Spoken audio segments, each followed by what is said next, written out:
ਦੋਹਰਾ ਸ਼ੇਰ ਸਿੰਘ ਜੋਧਾ ਮਹਾ ਨਾਰ ਸਿੰਘ ਤੇ ਆਦ ਸਬਨ ਸਿੰਘ ਮਨ ਕਾਮਨਾ ਦਈ ਕਰੀ ਅਹਿਲਾਦ। ਵਾਹਿਗੁਰੂ ਜੀ ਕਾ ਖਾਲਸਾ ਵਾਹਿਗੁਰੂ ਜੀ ਕੀ ਫਤਿਹ। ਜੁਗੋ ਜੁਗ ਅਟਲ ਦਸਾਂ ਪਾਤਸ਼ਾਹੀਆਂ ਦੀ ਆਤਮਿਕ ਜਾਗਦੀ ਜੋਤ ਹਾਜ਼ਰਾ ਹਜ਼ੂਰ। ਜਹਰਾ ਜਹੂਰ ਸਰਬ ਕਲਾ ਭਰਪੂਰ। ਆਦਿ ਗੁਰੂ ਸ੍ਰੀ ਗੁਰੂ ਗ੍ਰੰਥ ਸਾਹਿਬ ਜੀ ਮਹਾਰਾਜ ਜੀ ਦੇ ਪਾਵਨ ਪਵਿੱਤਰ ਚਰਨ ਕਮਲਾਂ 'ਚ ਜੁੜ ਬੈਠੇ ਗੁਰੂ ਕਾ ਖਾਸ ਰੂਪ ਗੁਰੂ ਖਾਲਸਾ ਸਾਧ ਸੰਗਤ ਜੀਓ, ਧੰਤਾ ਦੇ ਪਾਤਰ ਹੋ।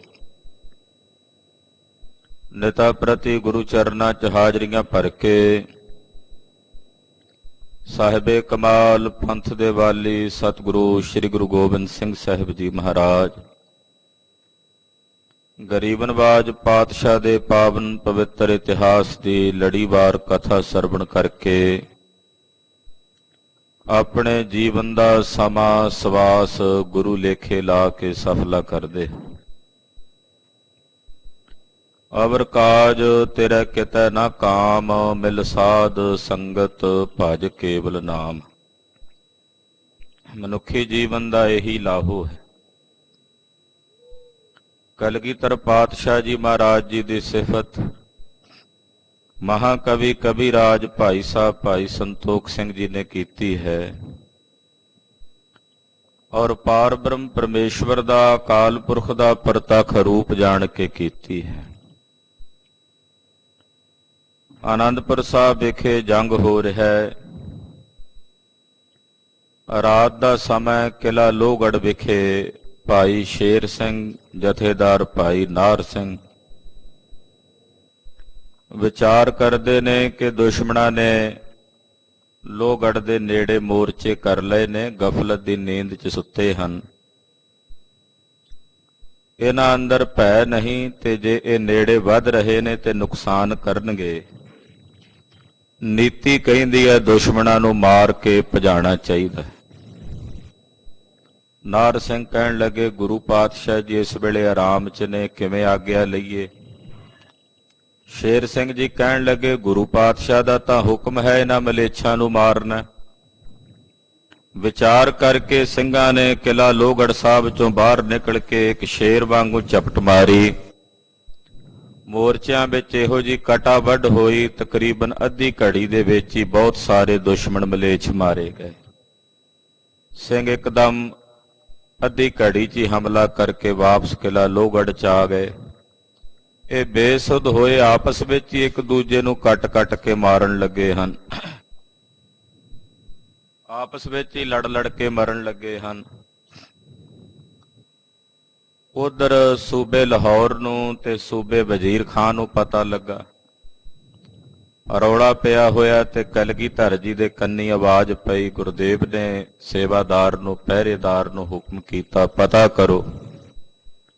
ਉਹਨੇ ਦੱਸਿਆ ਜੀ ਮਹਾਰਾਜ ਕਿਲ੍ਹਾ ਲੋਹਗੜ੍ਹ ਸਾਹਿਬ ਵਿਖੇ ਜੰਗ ਹੋਇਆ, ਭਾਈ ਸ਼ੇਰ ਸਿੰਘ ਤੇ ਨਾਰ ਸਿੰਘ ਹੋਣਾ ਨੇ ਹਮਲਾ ਕੀਤਾ। ਗੁਰਦੇਵ ਨੇ ਭਾਈ ਨਾਰ ਸਿੰਘ ਸ਼ੇਰ ਸਿੰਘ ਹੋਣਾ ਨੂੰ ਕੋਲ ਸੱਦਿਆ, ਬਖਸ਼ਿਸ਼ਾਂ ਕੀਤੀਆਂ। ਆਪ ਕਿਲ੍ਹਾ ਲੋਹਗੜ੍ਹ ਸਾਹਿਬ ਦੀ ਨਿਗਰਾਨੀ ਕੀਤੀ, ਪਹਿਰੇਦਾਰੀ ਵਧਾਈ, ਕਿਉਂਕਿ ਦੁਸ਼ਮਣ ਹੁਣ ਲੋਹਗੜ੍ਹ ਤੇ ਹਮਲਾ ਕਰ ਸਕਦਾ ਸੀ। ਦਇਆਨਿਧ ਸੁਆਮੀ ਕਲਗੀਧਰ ਪਾਤਸ਼ਾਹ ਜੀ ਮਹਾਰਾਜ ਖਾਲਸੇ ਨੂੰ ਵੀ ਨੀਤੀ ਸਿਖਾ ਰਹੇ ਨੇ, ਜੰਗ ਯੁੱਧ ਵਿੱਚ ਲੜਨ ਦੀ ਬਿਰਤੀ ਸਿਖਾ ਰਹੇ ਨੇ। ਸਾਹਿਬਾਂ ਦੀ ਪਾਵਨ ਅੰਮ੍ਰਿਤ ਕਥਾ ਉਹ ਮਨ ਬਿਰਤੀਆਂ ਇਕਾਗਰ ਕਰਕੇ ਸਰਵਣ ਕਰੀਏ। ਗੁਰਦੇਵ ਜੀ ਦੇ ਪਾਵਨ ਚਰਨ ਕਮਲਾਂ ਦਾ ਧਿਆਨ ਆਪਣੇ ਹਿਰਦਿਆਂ 'ਚ ਧਾਰਨ ਕਰਦੇ ਹੋਇਆਂ ਆਪ ਦੇ ਜੀਵਨ ਤੇ ਰਸਨਾ ਦੇ ਕਲਿਆਣ ਨਿਮਿਤ ਆਖੀਏ ਜੀ ਸਤਨਾਮ। ਸ੍ਰੀ ਵਾਹਿਗੁਰੂ ਸਾਹਿਬ ਜੀ। ਸਤਨਾਮ। ਸ੍ਰੀ ਵਾਹਿਗੁਰੂ ਸਾਹਿਬ ਜੀ। ਦੋਹਰਾ ਸ਼ੇਰ ਸਿੰਘ ਜੋਧਾ ਮਹਾ ਨਾਹਰ ਸਿੰਘ ਤੇ ਆਦ। ਜਥੇਦਾਰ ਸ਼ੇਰ ਸਿੰਘ ਤੇ ਜਥੇਦਾਰ ਭਾਈ ਨਾਹਰ ਸਿੰਘ ਜੀ, ਇਹਨਾਂ ਤੋਂ ਇਲਾਵਾ ਕਿਲਾ ਲੋਹਗੜ੍ਹ ਸਾਹਿਬ ਵਿਖੇ ਜਿਹੜੇ ਹੋਰ ਮਹਾਰਾਜ ਜੀ ਦੇ ਯੋਧੇ ਸਨ, ਦਲੇਰ ਸੂਰਮੇ ਸਨ, ਜਿਨ੍ਹਾਂ ਨੇ ਰਾਤ ਦੇ ਜੰਗ ਵਿੱਚ ਬੈਰੀਆਂ ਨੂੰ ਮਾਰ ਕੇ ਤਿਨਾਂ ਦੀ ਸਫਾ ਉਠਾਈ ਹੈ। ਸਬਨ ਸਿੰਘ ਮਨ ਕਾਮਨਾ ਦਈ ਕਰੀਐ ਲਾਦ। ਉਹਨਾਂ ਸਾਰੇ ਸਿੰਘਾਂ ਦੀਆਂ ਮਨੋ ਕਾਮਨਾਵਾਂ ਕਲਗੀਧਰ ਪਾਤਸ਼ਾਹ ਜੀ ਨੇ ਪੂਰਨ ਕੀਤੀਆਂ ਨੇ, ਔਰ ਉਹਨਾਂ ਦੇ ਹਿਰਦਿਆਂ ਵਿੱਚ ਅਹਿਲਾਦ ਖੇੜਾ ਆਨੰਦ ਪ੍ਰਦਾਨ ਕੀਤਾ ਹੈ। ਲਲਿਤ ਪਦ ਚੰਦ ਦੇਵਨ ਕੋ ਪੀ ਦੁਰਲਭ ਦੀਰਗ। ਇਹੋ ਜਿਹਾ ਸੁਖ, ਐਸਾ ਆਨੰਦ, ਐਸਾ ਖੇੜਾ ਸਤਿਗੁਰੂ ਜੀ ਨੇ ਆਪਣਿਆਂ ਸਿੰਘਾਂ ਨੂੰ ਪ੍ਰਦਾਨ ਕੀਤਾ ਹੈ, ਜਿਹੜਾ ਸੁਖ ਦੇਵਤਿਆਂ ਨੂੰ ਵੀ ਦੁਰਲਭ ਹੈ। ਦੇਵਤਿਆਂ ਨੂੰ ਵੀ ਜਿਹੜੇ ਸੁਖ ਦੀ ਪ੍ਰਾਪਤੀ ਨਹੀਂ ਹੁੰਦੀ, ਦੇਵਤਿਆਂ ਲਈ ਵੀ ਜਿਹੜੇ ਸੁਖ ਦੁਰਲਭ ਹਨ। ਚਾਰ ਪਦਾਰਥ ਦੀਨੇ। ਉਹ ਚਾਰ ਪਦਾਰਥ ਸਤਿਗੁਰੂ ਜੀ ਨੇ ਆਪਣੇ ਖਾਲਸੇ ਨੂੰ, ਆਪਣਿਆਂ ਸਿੰਘਾਂ ਨੂੰ ਬਖਸ਼ਿਸ਼ ਕੀਤੇ ਹਨ। ਅੰਤ ਸਮੇਂ ਦੇ ਆਪਨ ਸਮੀਪਾ। ਇੱਥੇ ਹੀ ਬਸ ਨਹੀਂ, ਅੰਤਮ ਸਮੇਂ ਉਹਨਾਂ ਸਿੰਘਾਂ ਨੂੰ ਆਪਣੀ ਸਮੀਪਤਾ ਦਾ, ਆਪਣੇ ਚਰਨਾਂ 'ਚ ਥਾਂ ਦਾ ਥਾਂ ਬਖਸ਼ਿਆ ਹੈ। ਐਸੇ ਦਿਆਲੂ ਨੇ ਮਹਾਰਾਜ ਕਿਰਪਾਲੂ ਪਾਤਸ਼ਾਹ, ਜਿਹੜੀ ਪਦਵੀ, ਜਿਹੜਾ ਸੁਖ ਦੇਵਤਿਆਂ ਨੂੰ ਵੀ ਦੁਰਲਭ ਹੈ, ਉਹ ਸੁਖ ਮਹਾਰਾਜ ਜੀ ਨੇ ਆਪਣੇ ਖਾਲਸੇ ਨੂੰ ਬਖਸ਼ਿਸ਼ ਕੀਤਾ ਹੈ। ਚਾਰ ਪਦਾਰਥ ਬਖਸ਼ੇ ਨੇ, ਔਰ ਅੰਤਮ ਸਮੇਂ ਆਪਣੇ ਚਰਨਾਂ ਦਾ ਨਿਵਾਸ ਬਖਸ਼ਿਆ ਹੈ। ਮਹਾ ਕਿਰਤਾਰਥ ਕੀਨੇ। ਤਾਂ ਸਤਿਗੁਰੂ ਜੀ ਨੇ ਆਪਣਿਆਂ ਸਿੰਘਾਂ ਨੂੰ ਮਹਾਨ ਕਿਰਤਾਰਥ ਕੀਤਾ, ਤਿਨਾਂ ਦੀ ਜ਼ਿੰਦਗੀ ਸਫਲੀ ਕਰ ਦਿੱਤੀ ਹੈ। ਥਾਨ ਥਾਨ ਪ੍ਰਤ ਮੋਰਚਨ ਮਾਈ। ਥਾਵਾਂ ਥਾਵਾਂ ਤੇ ਜਿੱਥੇ ਜਿੱਥੇ ਵੀ ਮੋਰਚੇ ਹਨ, ਕਰੇ ਸਿੰਘ ਸਾਵਧਾਨਾ। ਸਾਰਿਆਂ ਸਿੰਘਾਂ ਨੂੰ ਮਹਾਰਾਜ ਜੀ ਨੇ ਸਾਵਧਾਨ ਕੀਤਾ ਹੈ, ਕਿਉਂਕਿ ਦੁਸ਼ਮਣ ਹੁਣ ਖਿਜਿਆ ਹੋਇਆ ਸੀ। ਰਾਤ ਨੂੰ ਉਹਨਾਂ ਦੇ ਮੋਰਚੇ ਮਾਰੇ ਨੇ, ਇਸ ਕਰਕੇ ਗੁਰਦੇਵ ਨੇ ਜਿੱਥੇ ਵੀ ਸਿੰਘਾਂ ਦੇ ਮੋਰਚੇ ਨੇ, ਚਾਹੇ ਉਹ ਕੇਸਗੜ੍ਹ ਸਾਹਿਬ ਹਨ, ਚਾਹੇ ਹੋਲਗੜ੍ਹ ਸਾਹਿਬ ਹਨ, ਚਾਹੇ ਅਗੰਮਪੁਰੇ ਨੇ, ਚਾਹੇ ਲੋਹਗੜ੍ਹ ਹਨ, ਜਿੱਥੇ ਜਿੱਥੇ ਵੀ ਸਿੰਘਾਂ ਦੇ ਮੋਰਚੇ ਨੇ, ਸਾਰੇ ਸਿੰਘਾਂ ਨੂੰ ਮਹਾਰਾਜ ਕਲਗੀਧਰ ਜੀ ਨੇ ਸਾਵਧਾਨ ਕੀਤਾ ਹੈ। ਹੋਨ ਸਮੀਪ ਨ ਦੀਜੈ ਦੁਰਜਨ। ਔਰ ਹੁਕਮ ਕੀਤਾ ਖਾਲਸੇ ਨੂੰ, ਸਿੰਘਾਂ ਨੂੰ, ਕਿ ਖਾਲਸਾ ਜੀ, ਆ ਜਿਹੜੇ ਦੁਰਜਨ ਆਏ ਨੇ ਚੜ ਕੇ ਦੁਸ਼ਮਣ, ਇਹਨਾਂ ਨੂੰ ਨੇੜੇ ਨਹੀਂ ਆਉਣ ਦੇਣਾ, ਇਹਨਾਂ ਨੂੰ ਨੇੜੇ ਨਹੀਂ ਢੁਕਣ ਦੇਣਾ। ਸ਼ਸਤਰਨ ਤੇ ਕਰ ਹਾਨਾ। ਜਿਹੜਾ ਨੇੜੇ ਢੁਕੇ, ਸ਼ਸਤਰਾਂ ਨਾਲ ਮਾਰ ਕੇ ਤਿਸ ਨੂੰ ਸਦਾ ਦੀ ਨੀਂਦੇ ਸਵਾ ਦੇਣਾ। ਬਿਨਾ ਤਰਾਸ ਇੱਕ ਗੁਰ ਕੀ ਆਸਾ। ਮਨ 'ਚ ਦੁਸ਼ਮਣ ਦਾ ਭੈ ਨਹੀਂ ਰੱਖਣਾ, ਡਰ ਨਹੀਂ ਰੱਖਣਾ, ਕਿਉਂਕਿ ਜਦੋਂ ਦੁਸ਼ਮਣ ਦਾ ਡਰ ਰੱਖੀ, ਉਦੋਂ ਮਨੋਬਲ ਟੁੱਟ ਜਾਂਦਾ ਹੈ। ਪਾਤਸ਼ਾਹ ਕਹਿੰਦੇ ਦੁਸ਼ਮਣ ਦਾ ਡਰ ਨਹੀਂ ਰੱਖਣਾ, ਇੱਕ ਆਪਣੇ ਸਤਿਗੁਰਾਂ ਦੀ ਆਸ ਭਰੋਸਾ ਰੱਖਣਾ, ਗੁਰੂ ਦੀ ਟੇਕ ਰੱਖਣੀ। ਕਿਉਂਕਿ ਜਿੰਨੇ ਵੀ ਜੰਗ ਖਾਲਸੇ ਨੇ ਲੜੇ ਨੇ, ਗੁਰੂ ਖਾਲਸਾ ਜੀ, ਉਹ ਸਾਰੇ ਜੰਗ ਖਾਲਸੇ ਨੇ ਗੁਰੂ ਦੀ ਟੇਕ ਲੈ ਕੇ, ਗੁਰੂ ਦਾ ਆਸਰਾ ਲੈ ਕੇ ਲੜੇ ਨੇ। ਪਾਤਸ਼ਾਹ ਕਹਿੰਦੇ ਇੱਕ ਗੁਰੂ ਦੀ ਆਸ ਭਰੋਸਾ ਰੱਖਣਾ ਹੈ, ਗੁਰੂ ਦੀ ਟੇਕ ਰੱਖਣੀ ਹੈ, ਔਰ ਦੁਸ਼ਮਣ ਦਾ ਭੈ ਤੇ ਖੌਫ ਆਪਣੇ ਮਨ 'ਚ ਨਹੀਂ ਰੱਖਣਾ। ਸਿੰਘ ਸੁਚੇਤ ਰਹੰਤੇ। ਸਿੰਘ ਸੁਚੇਤ ਰਹਿੰਦੇ ਨੇ, ਮਹਾਰਾਜ ਜੀ ਦੇ ਹੁਕਮ ਦੀ ਪਾਲਣਾ ਕਰਦਿਆਂ ਸਾਵਧਾਨ ਰਹਿੰਦੇ ਨੇ, ਔਰ ਕੇਵਲ ਗੁਰੂ ਦੀ ਟੇਕ ਰੱਖਦੇ ਨੇ, ਗੁਰੂ ਗੁਰੂ ਜਪਦੇ ਨੇ ਤੇ ਗੁਰੂ ਗੁਰੂ ਧਿਆਉਂਦੇ ਹਨ। ਦੁਸ਼ਟ ਸਮੀਪੀ ਹੋਣ ਨ ਪਾਵੇ। ਸਿੰਘਾਂ ਦਾ ਇਹੋ ਜਿਹਾ ਪ੍ਰਤਾਪ ਹੈ ਗੁਰੂ ਸਾਹਿਬ ਦੀ ਕਿਰਪਾ ਨਾਲ, ਕਿ ਦੁਸ਼ਮਣ ਦਾ ਕੋਈ ਸੂਰਮਾ ਨੇੜੇ ਨਹੀਂ ਆਉਂਦਾ, ਦੁਸ਼ਮਣ ਦਾ ਕੋਈ ਵੱਡੇ ਤੋਂ ਵੱਡਾ ਜਰਨੈਲ ਨੇੜੇ ਢੁਕਣ ਦਾ ਹੌਸਲਾ ਨਹੀਂ ਕਰਦਾ।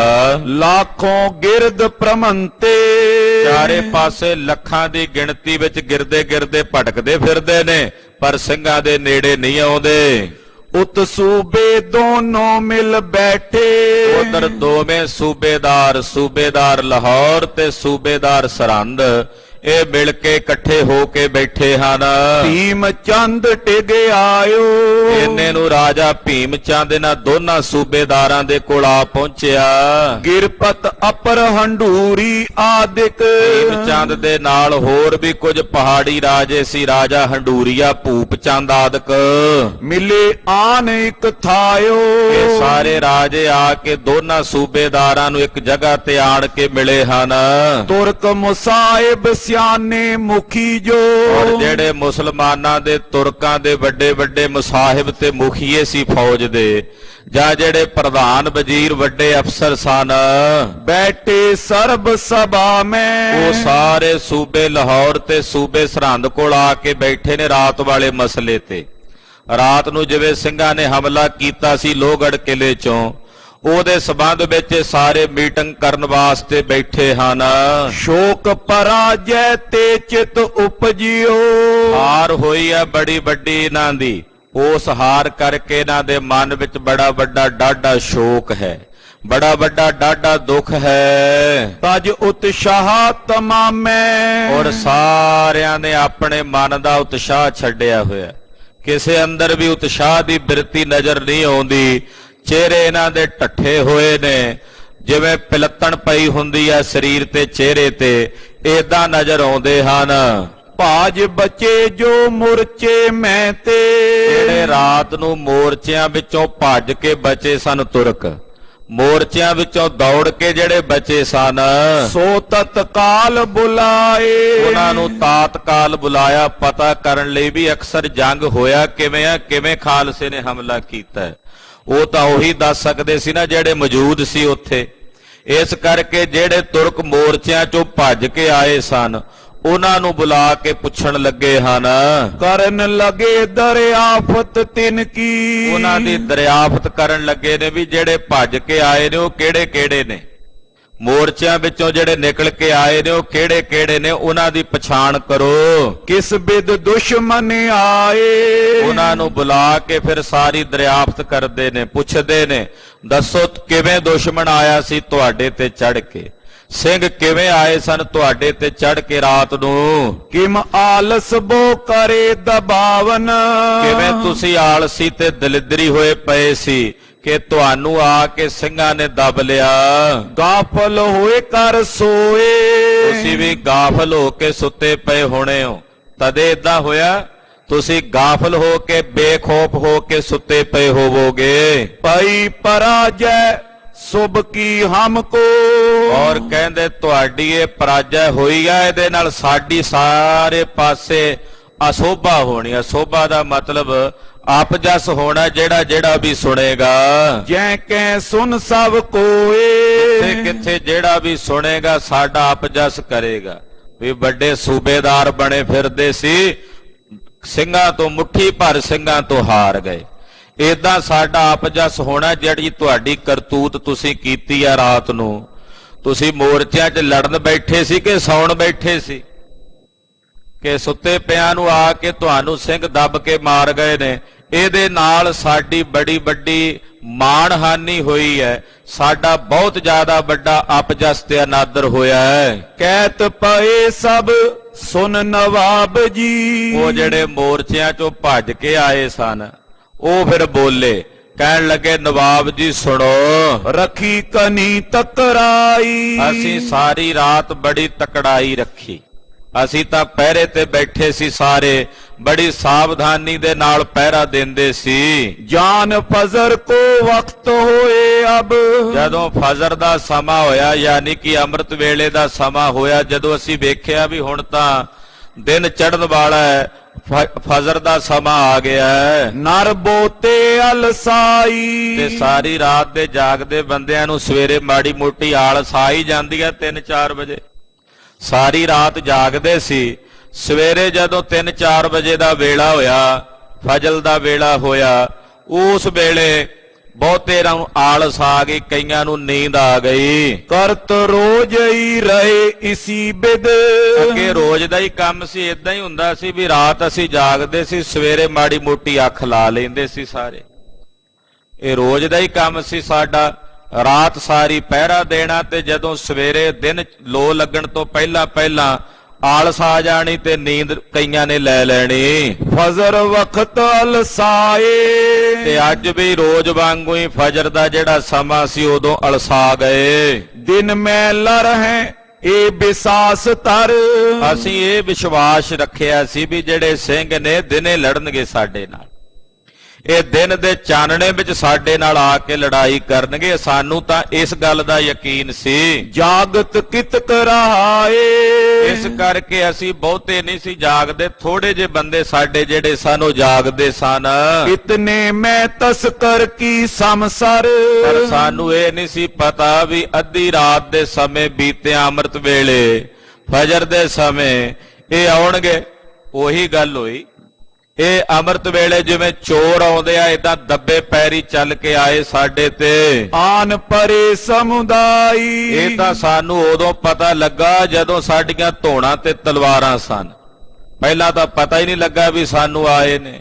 ਏਦਾਂ ਚੋਰਾਂ ਦੀ ਨਿਆਈ ਆਏ, ਆ ਕੇ ਸਾਡੇ ਤੇ ਇੱਕਦਮ ਹਮਲਾ ਕਰ ਦਿੱਤਾ ਸਾਰਿਆਂ ਨੇ ਇਕੱਠਿਆਂ। ਪਗਿਆ ਕੀਨੈ ਸੁਧ ਸੰਭਾਰੀ। ਉੱਥੇ ਤਾਂ ਸਾਨੂੰ ਆਪਣੇ ਸਿਰਾਂ ਤੇ ਪੱਗਾਂ ਦੀ ਵੀ ਸੁੱਧ ਨਹੀਂ ਸੀ, ਅਸੀਂ ਤਾਂ ਪੱਗਾਂ ਵੀ ਲਾਹ ਕੇ ਪਏ ਹੋਏ ਸੀ। ਆਯੁਧ ਕਹਾਂ ਉਠਾਈ। ਸਾਨੂੰ ਤਾਂ ਪੱਗਾਂ ਸਿਰ ਤੇ ਰੱਖਣੀਆਂ ਭੁੱਲ ਗਈਆਂ, ਸ਼ਸਤਰ ਚੁੱਕਣੇ ਤਾਂ ਕਿਤੇ ਰਹੇ, ਤਲਵਾਰਾਂ ਤਾਂ ਫਿਰ ਅਸੀਂ ਥੋੜੀਆਂ ਦੂਰ ਟੰਗੀਆਂ ਹੋਈਆਂ ਸੀ।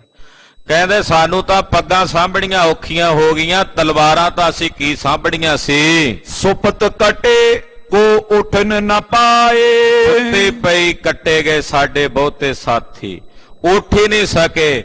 ਕਈ ਸੁੱਤੇ ਪਏ ਕੱਟੇ ਗਏ, ਕਈ ਜਿਹੜੇ ਉੱਠੇ ਵੀ ਸਨ ਤੇ ਉੱਠਦਿਆਂ ਉੱਠਦਿਆਂ ਹਾਲੇ ਅੱਧੀਆਂ ਮਿਚੀਆਂ ਅੱਖਾਂ ਖੁੱਲੀਆਂ ਸਨ ਉਹਨਾਂ ਦੀਆਂ, ਉਹ ਵੀ ਕੱਟੇ ਗਏ। ਕਿਨੇ ਨਾ ਬਸਤਰ ਸੰਭਾਰਾ। ਕਿਸੇ ਨੇ ਆਪਣੇ ਕੱਪੜੇ ਤੱਕ ਨਹੀਂ ਸੰਭਾਲੇ, ਇਹੋ ਜੀ ਹਾਲਤ ਹੋਈ। ਇਮ ਜ਼ੁਲਮੀ ਤਤਕਾਲ ਕਰਤਈ। ਇਹਦਾ ਤਾਤਕਾਲ ਹੀ ਉਹਨਾਂ ਨੇ ਬੜੀ ਜ਼ੁਲਮੀ ਕੀਤੀ ਸਾਡੇ ਤੇ, ਜੀ ਉਹਨਾਂ ਨੇ ਸਾਡੇ ਤੇ ਬੜਾ ਜ਼ੁਲਮ ਕੀਤਾ। ਵੇਖੋ ਜ਼ੁਲਮ ਇਹ ਪੇ ਕਰਦੇ ਨੇ, ਚਾਰੇ ਪਾਸੇ ਘੇਰਾਬੰਦੀ ਕਰਕੇ ਘਰ ਬੈਠਿਆਂ ਨੂੰ ਘੇਰਾ ਪਾ ਕੇ ਬੈਠੇ। ਜ਼ੁਲਮ ਤਾਂ ਤੁਸੀਂ ਕਰਦੇ ਜੇ, ਪਰ ਉਲਟਾ ਕਹਿੰਦੇ ਜੀ ਏਦਾਂ ਉਹਨਾਂ ਨੇ ਸਾਡੇ ਤੇ ਜ਼ੁਲਮੀ ਕੀਤੀ, ਸਾਨੂੰ ਤਾਂ ਸੁੱਤੇ ਪਿਆਂ ਨੂੰ ਹੀ ਨਿਬੇੜ ਗਏ, ਕੱਟ ਗਏ। ਸਕਲ ਮੋਰਚਾ ਮਾਰਾ। ਸਾਡਾ ਸਾਰਾ ਮੋਰਚਾ ਹੀ ਮਾਰ ਗਏ, ਮੁਕਾ ਗਏ। ਹੁਣ ਕੋਈ ਆਖੇ ਵੀ ਸੁੱਤੇ ਪਿਆਂ ਨੂੰ ਮਾਰਨਾ ਕੋਈ ਚੰਗੀ ਗੱਲ ਸੀ? ਗੁਰੂ ਖਾਲਸਾ ਜੀ ਘੇਰਾਬੰਦੀ ਕਰਕੇ ਬੈਠੇ ਨੇ, ਲੜਨ ਬੈਠੇ ਸਨ। ਉਹਨਾਂ ਦਾ ਫਰਜ਼ ਬਣਦਾ ਸੀ ਜਾਗਦਿਆਂ ਹੋਇਆਂ ਪਹਿਰੇ ਤੇ ਰਹਿ ਕੇ ਡਿਊਟੀ ਦੇਣੀ। ਖਾਲਸੇ ਨੇ ਤਾਂ ਮੋਰਚਿਆਂ ਵਿੱਚ ਮਾਰੇ ਨੇ, ਇਹ ਨਹੀਂ ਵੀ ਸੁੱਤੇ ਪਏ ਮਾਰੇ ਨੇ। ਉਹ ਤਾਂ ਮੋਰਚਿਆਂ 'ਚ ਬੈਠੇ ਮਾਰੇ ਨੇ, ਉਹਨਾਂ ਦੇ ਤੰਬੂਆਂ ਵਿੱਚ ਜਾ ਕੇ ਤੇ ਨਹੀਂ ਨਾ ਮਾਰਿਆ ਜਿੱਥੇ ਪਿੱਛੇ ਆਰਾਮ ਕਰਦੇ ਸੀ। ਇਸ ਕਰਕੇ ਨੀਤੀ ਸੀ ਉਹਨਾਂ ਨੂੰ ਮਾਰਨਾ। ਕਹਿੰਦੇ ਜੀ ਇਸ ਪ੍ਰਕਾਰ ਨਾਲ ਸਾਡਾ ਸਾਰਾ ਮੋਰਚਾ ਸੂਬੇਦਾਰ ਜੀ ਉਹਨਾਂ ਨੇ ਰਾਤੋਂ ਰਾਤ ਨਿਬੇੜ ਦਿੱਤਾ, ਮਾਰ ਦਿੱਤਾ ਹੈ। ਇਹ ਤਾਂ ਅੱਲਾ ਦਾ ਫਜ਼ਲ ਹੈ ਕਿ ਸਾਡੀ ਜ਼ਿੰਦਗੀ ਬਚ ਗਈ ਹੈ। ਯਾ ਖੁਦਾਏ ਹਮ ਜਾਣਤ ਕਿਆ ਥੇ।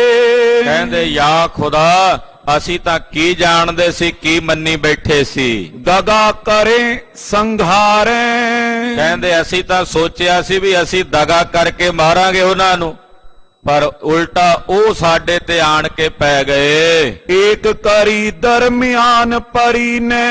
ਕਹਿੰਦੇ ਇਹੋ ਜਿਹਾ ਕਹਿੰਦੇ ਜੰਗ ਦੇ ਵਿੱਚ ਮੈਦਾਨ ਦੇ ਵਿੱਚ ਉਹਨਾਂ ਨੇ ਮਾਰਿਆ, ਇੱਕ ਘੜੀ ਨਹੀਂ ਪਈ ਉਹਨਾਂ ਨੂੰ ਮਾਰਦਿਆਂ ਹੋਇਆ। ਇਮ ਇਹ ਗਜ਼ਬ ਗੁਜ਼ਾਰੇ। ਇਹ ਤਾਂ ਗਜਬ ਗੁਜ਼ਾਰਿਆ ਉਹਨਾਂ ਨੇ, ਇੱਕ ਘੜੀ ਨਹੀਂ ਪੈਣ ਦਿੱਤੀ, ਅੱਧੀ ਘੜੀ ਦੇ ਵਿੱਚ ਹੀ ਸਾਰਾ ਕੰਮ ਨਿਬੇੜ ਕੇ ਚਲੇ ਗਏ। ਸੂਤੇ ਜਾਗਤ ਨਹੀਂ ਬਰਾਬਰ। ਸੁੱਤਿਆ ਜਾਗਦਿਆਂ ਕੋਈ ਪਤਾ ਨਹੀਂ ਸੀ ਬਰਾਬਰ ਉਹਨਾਂ ਨੂੰ, ਨਾ ਜਿਹੜੇ ਜਾਗਦੇ ਸੀ ਉਹ ਵੀ ਸੁੱਤਿਆਂ ਦੇ ਹੀ ਬਰਾਬਰ ਸਨ। ਓਚਕ ਖੜਗ ਪ੍ਰਹਾਰੇ। ਇਹਦਾ ਅਚਾਨਕ ਆ ਕੇ ਉਹਨਾਂ ਤੇ ਤਲਵਾਰਾਂ ਦੇ ਵਾਰ ਕੀਤੇ ਨੇ ਖਾਲਸੇ ਨੇ। ਉਨ ਆਪਸ ਮੈਂ ਭਿੜੇ ਭੂਲ ਪਟ। ਸਿੰਘ ਤਾਂ ਮਾਰ ਕੇ ਹਰਨ ਭਰਨ ਹੋ ਗਏ। ਮੁੜ ਕੇ ਜਿਹੜੇ ਸਾਡੇ ਸਾਥੀ ਸੀ ਰਹਿ ਗਏ ਪਿੱਛੇ, ਉਹ ਹਬੜਾ ਕੇ ਇੱਕ ਦੂਜੇ ਨੂੰ ਹੀ ਕੱਟਣ ਲੱਗ ਪਏ, ਵੱਢਣ ਲੱਗ ਪਏ। ਪੂਰ ਭਿਆਨਕ ਮਾਰੇ ਇਹ ਤਾਂ ਬੜੀ ਭਿਆਨਕਤਾਈ ਵਰਤੀ ਹੈ, ਔਰ ਆਪਸ ਵਿੱਚ ਹੀ ਕੱਟ ਵੱਢ ਕੇ ਮਾਰ ਦਿੱਤਾ ਸਾਰਿਆਂ ਨੇ ਇੱਕ ਦੂਜੇ ਨੂੰ। ਜ਼ੇਰ ਦਸਤ ਅਰ ਖਾਨ ਵਜੀਦਾ, ਜਦੋਂ ਏਦਾਂ ਉਹਨੇ ਦੱਸੀ ਨਾ ਵਿਥਿਆ ਮੋਰਚੇ ਚੋਂ ਭੱਜ ਕੇ ਜਿਹੜਾ ਆਇਆ ਸੀ, ਉਹਨੇ ਸਾਰੀ ਵਿਥਿਆ ਸੁਣਾਈ। ਜ਼ਬਰਦਸਤ ਖਾਨ ਤੇ ਵਜ਼ੀਰ ਖਾਨ ਨੇ ਸੁਣੀ। ਸੂਬੇ ਡੂਬੇ ਲਾਜਾ, ਇਹ ਦੋਵੇਂ ਸੂਬੇਦਾਰ ਜਿਵੇਂ ਸ਼ਰਮ 'ਚ ਨਹੀਂ ਡੁੱਬ ਜਾਈਦਾ, ਏਦਾਂ ਸ਼ਰਮ ਦੀ ਚੱਪਣੀ ਦੇ ਵਿੱਚ ਡੁੱਬ ਗਏ, ਨੱਕ ਡਬੋ ਕੇ, ਵੀ ਅਸੀਂ ਵੱਡੇ ਸੂਰਮੇ ਕਹਾਉਂਦੇ ਸੀ ਖੱਬੀ ਖਾਂ, ਸਾਡੇ ਮੋਰਚਿਆਂ 'ਚ ਬੰਦਿਆਂ ਨੂੰ ਮਾਰ ਕੇ ਚਲੇ ਗਏ। ਕਹਿੰਦੇ ਲਾਜ ਦੇ ਸਮੁੰਦਰ ਵਿੱਚ, ਸ਼ਰਮ ਦੇ ਸਮੁੰਦਰ ਵਿੱਚ ਦੋਵੇਂ ਸੂਬੇਦਾਰ ਡੁੱਬ ਗਏ। ਹਿਰਦੇ ਕ੍ਰੋਧ ਕਰ ਨੇਤਰ ਫੇਰ ਕਰ, ਮਨ 'ਚ ਬੜਾ ਡਾਢਾ ਗੁੱਸਾ ਕਰਕੇ ਨਾ, ਅੱਖਾਂ ਤੇ ਭੌਹਾਂ ਚੜਾ ਕੇ, ਗੁੱਸੇ ਨਾਲ ਲਾਲ ਕਰਕੇ, ਤਾੜਿਓ ਗਿਰਪਤ ਰਾਜਾ। ਸਾਹਮਣੇ ਭੀਮ ਚੰਦ ਖੜਾ ਸੀ। ਭੀਮ ਚੰਦ ਤੇ ਹੁਣ ਗੁੱਸਾ ਨਿਕਲਣਾ ਸੀ ਵੀ ਤੂੰ ਹੀ ਲਿਆਇਆ ਸਾਨੂੰ ਬੁਲਾ ਕੇ। ਰਾਜੇ ਭੀਮ ਚੰਦ ਨੂੰ ਬੜੀ ਤਰੇਲੀ ਜੀ ਵੱਟ ਕੇ ਨਾ, ਤਰੇੜਾਂ ਜੀਆਂ ਮੱਥੇ ਤੇ ਪਾ ਕੇ ਤਰੁੜੀਆਂ, ਬੜਾ ਗੁੱਸੇ ਵਿੱਚ ਆ ਕੇ ਉਹਨੂੰ ਬੋਲਿਆ, ਨਾਲੇ ਗਾਲ ਕੱਢੀ, ਤੇ ਫਿਰ ਕਹਿਣ ਲੱਗਾ, ਆਪ ਨਿਚਿੰਤ ਹੋਏ ਕਰ ਬੈਠੇ। ਕਹਿੰਦਾ ਉਹ ਪਹਾੜੀਓ ਮਤ ਕੱਚੀ ਵਾਲਿਓ ਬੁੱਤ ਪਰਸਤੋ, ਆਪ ਤੁਸੀਂ ਨਿਸ਼ਚਿੰਤ ਹੋ ਕੇ ਬੈਠੇ ਹੋ ਆਪੋ ਆਪਣੇ ਤੰਬੂਆਂ ਦੇ ਵਿੱਚ। ਸ਼ਾਹ ਚਮੂ ਮਰਵਾਈ, ਤੇ ਬਾਦਸ਼ਾਹ ਦੀ ਫੌਜ ਤੁਸੀਂ ਮਰਵਾ ਦਿੱਤੀ ਆ ਰਾਤ। ਆਪ ਤੁਸੀਂ ਬੇਫਿਕਰ ਹੋ ਕੇ ਬੈਠੇ ਹੋ, ਤੇ ਬਾਦਸ਼ਾਹ ਦੀ ਫੌਜ ਤੁਸੀਂ ਰਾਤ ਮਰਵਾ ਦਿੱਤੀ ਹੈ। ਕਈ ਹਜ਼ਾਰ ਮਰੀ ਬਹੁ ਨਿਬਰੀ, ਤੇ ਫਿਰ ਥੋੜੀ ਨਹੀਂ, ਕਈ ਹਜ਼ਾਰਾਂ ਦੀ ਗਿਣਤੀ ਵਿੱਚ ਫੌਜ ਮਾਰੀ ਗਈ ਹੈ, ਨਿਬੇੜ ਦਿੱਤੀ ਗਈ ਹੈ। ਅਪਕੀਰਤ ਜਗ ਛਾਈ, ਜਿੱਥੇ ਬਾਦਸ਼ਾਹ ਦੀ ਫੌਜ ਮਰੀ ਆ, ਉੱਥੇ ਸਾਡਾ ਅਪਜਸ ਸਾਰੇ ਪਾਸੇ ਫੈਲਿਆ, ਸਾਡੀ ਅਪਕੀਰਤੀ ਸਾਰੇ ਜਗਤ ਵਿੱਚ ਫੈਲੀ ਹੈ। ਕਯੋ ਸ਼ਾਹ ਸਨ ਜਬ ਤੁਮ ਪਹੁੰਚੇ, ਜਦੋਂ ਤੁਸੀਂ ਬਾਦਸ਼ਾਹ ਕੋਲ ਗਏ ਸੀ, ਬਾਦਸ਼ਾਹ ਕੋਲ ਜਾ ਕੇ ਪੁਕਾਰ ਕੀਤੀ ਸੀ, ਸਤਗੁਰ ਟਿਗਨੈ ਸੈਨਾ। ਤੁਸੀਂ ਤਾਂ ਕਹਿੰਦੇ ਸੀ ਵੀ ਗੁਰੂ ਜੀ ਕੋਲ ਸੈਨਾ ਹੀ ਕੋਈ ਨਹੀਂ। ਜਦੋਂ ਤੁਸੀਂ ਬਾਦਸ਼ਾਹ ਕੋਲ ਜਾ ਕੇ ਪੁਕਾਰ ਕੀਤੀ ਸੀ, ਆਖਿਆ ਸੀ ਵੀ ਗੁਰੂ ਜੀ ਕੋਲ ਤਾਂ ਕੋਈ ਸੈਨਾ ਨਹੀਂ। ਅਬ ਇਹ ਲੜਤ ਕੌਣ ਵਿਚੋਏ ਕੈ, ਆ ਤੁਹਾਡੇ ਜਵਾਈ ਕਿੱਥੋਂ ਆ ਗਏ ਨੇ ਜਿਹੜੇ ਅੰਦਰੋਂ ਰਾਤ ਨੂੰ ਮਾਰ ਕੇ ਗਏ ਆ ਸਾਡੀ ਫੌਜ ਨੂੰ?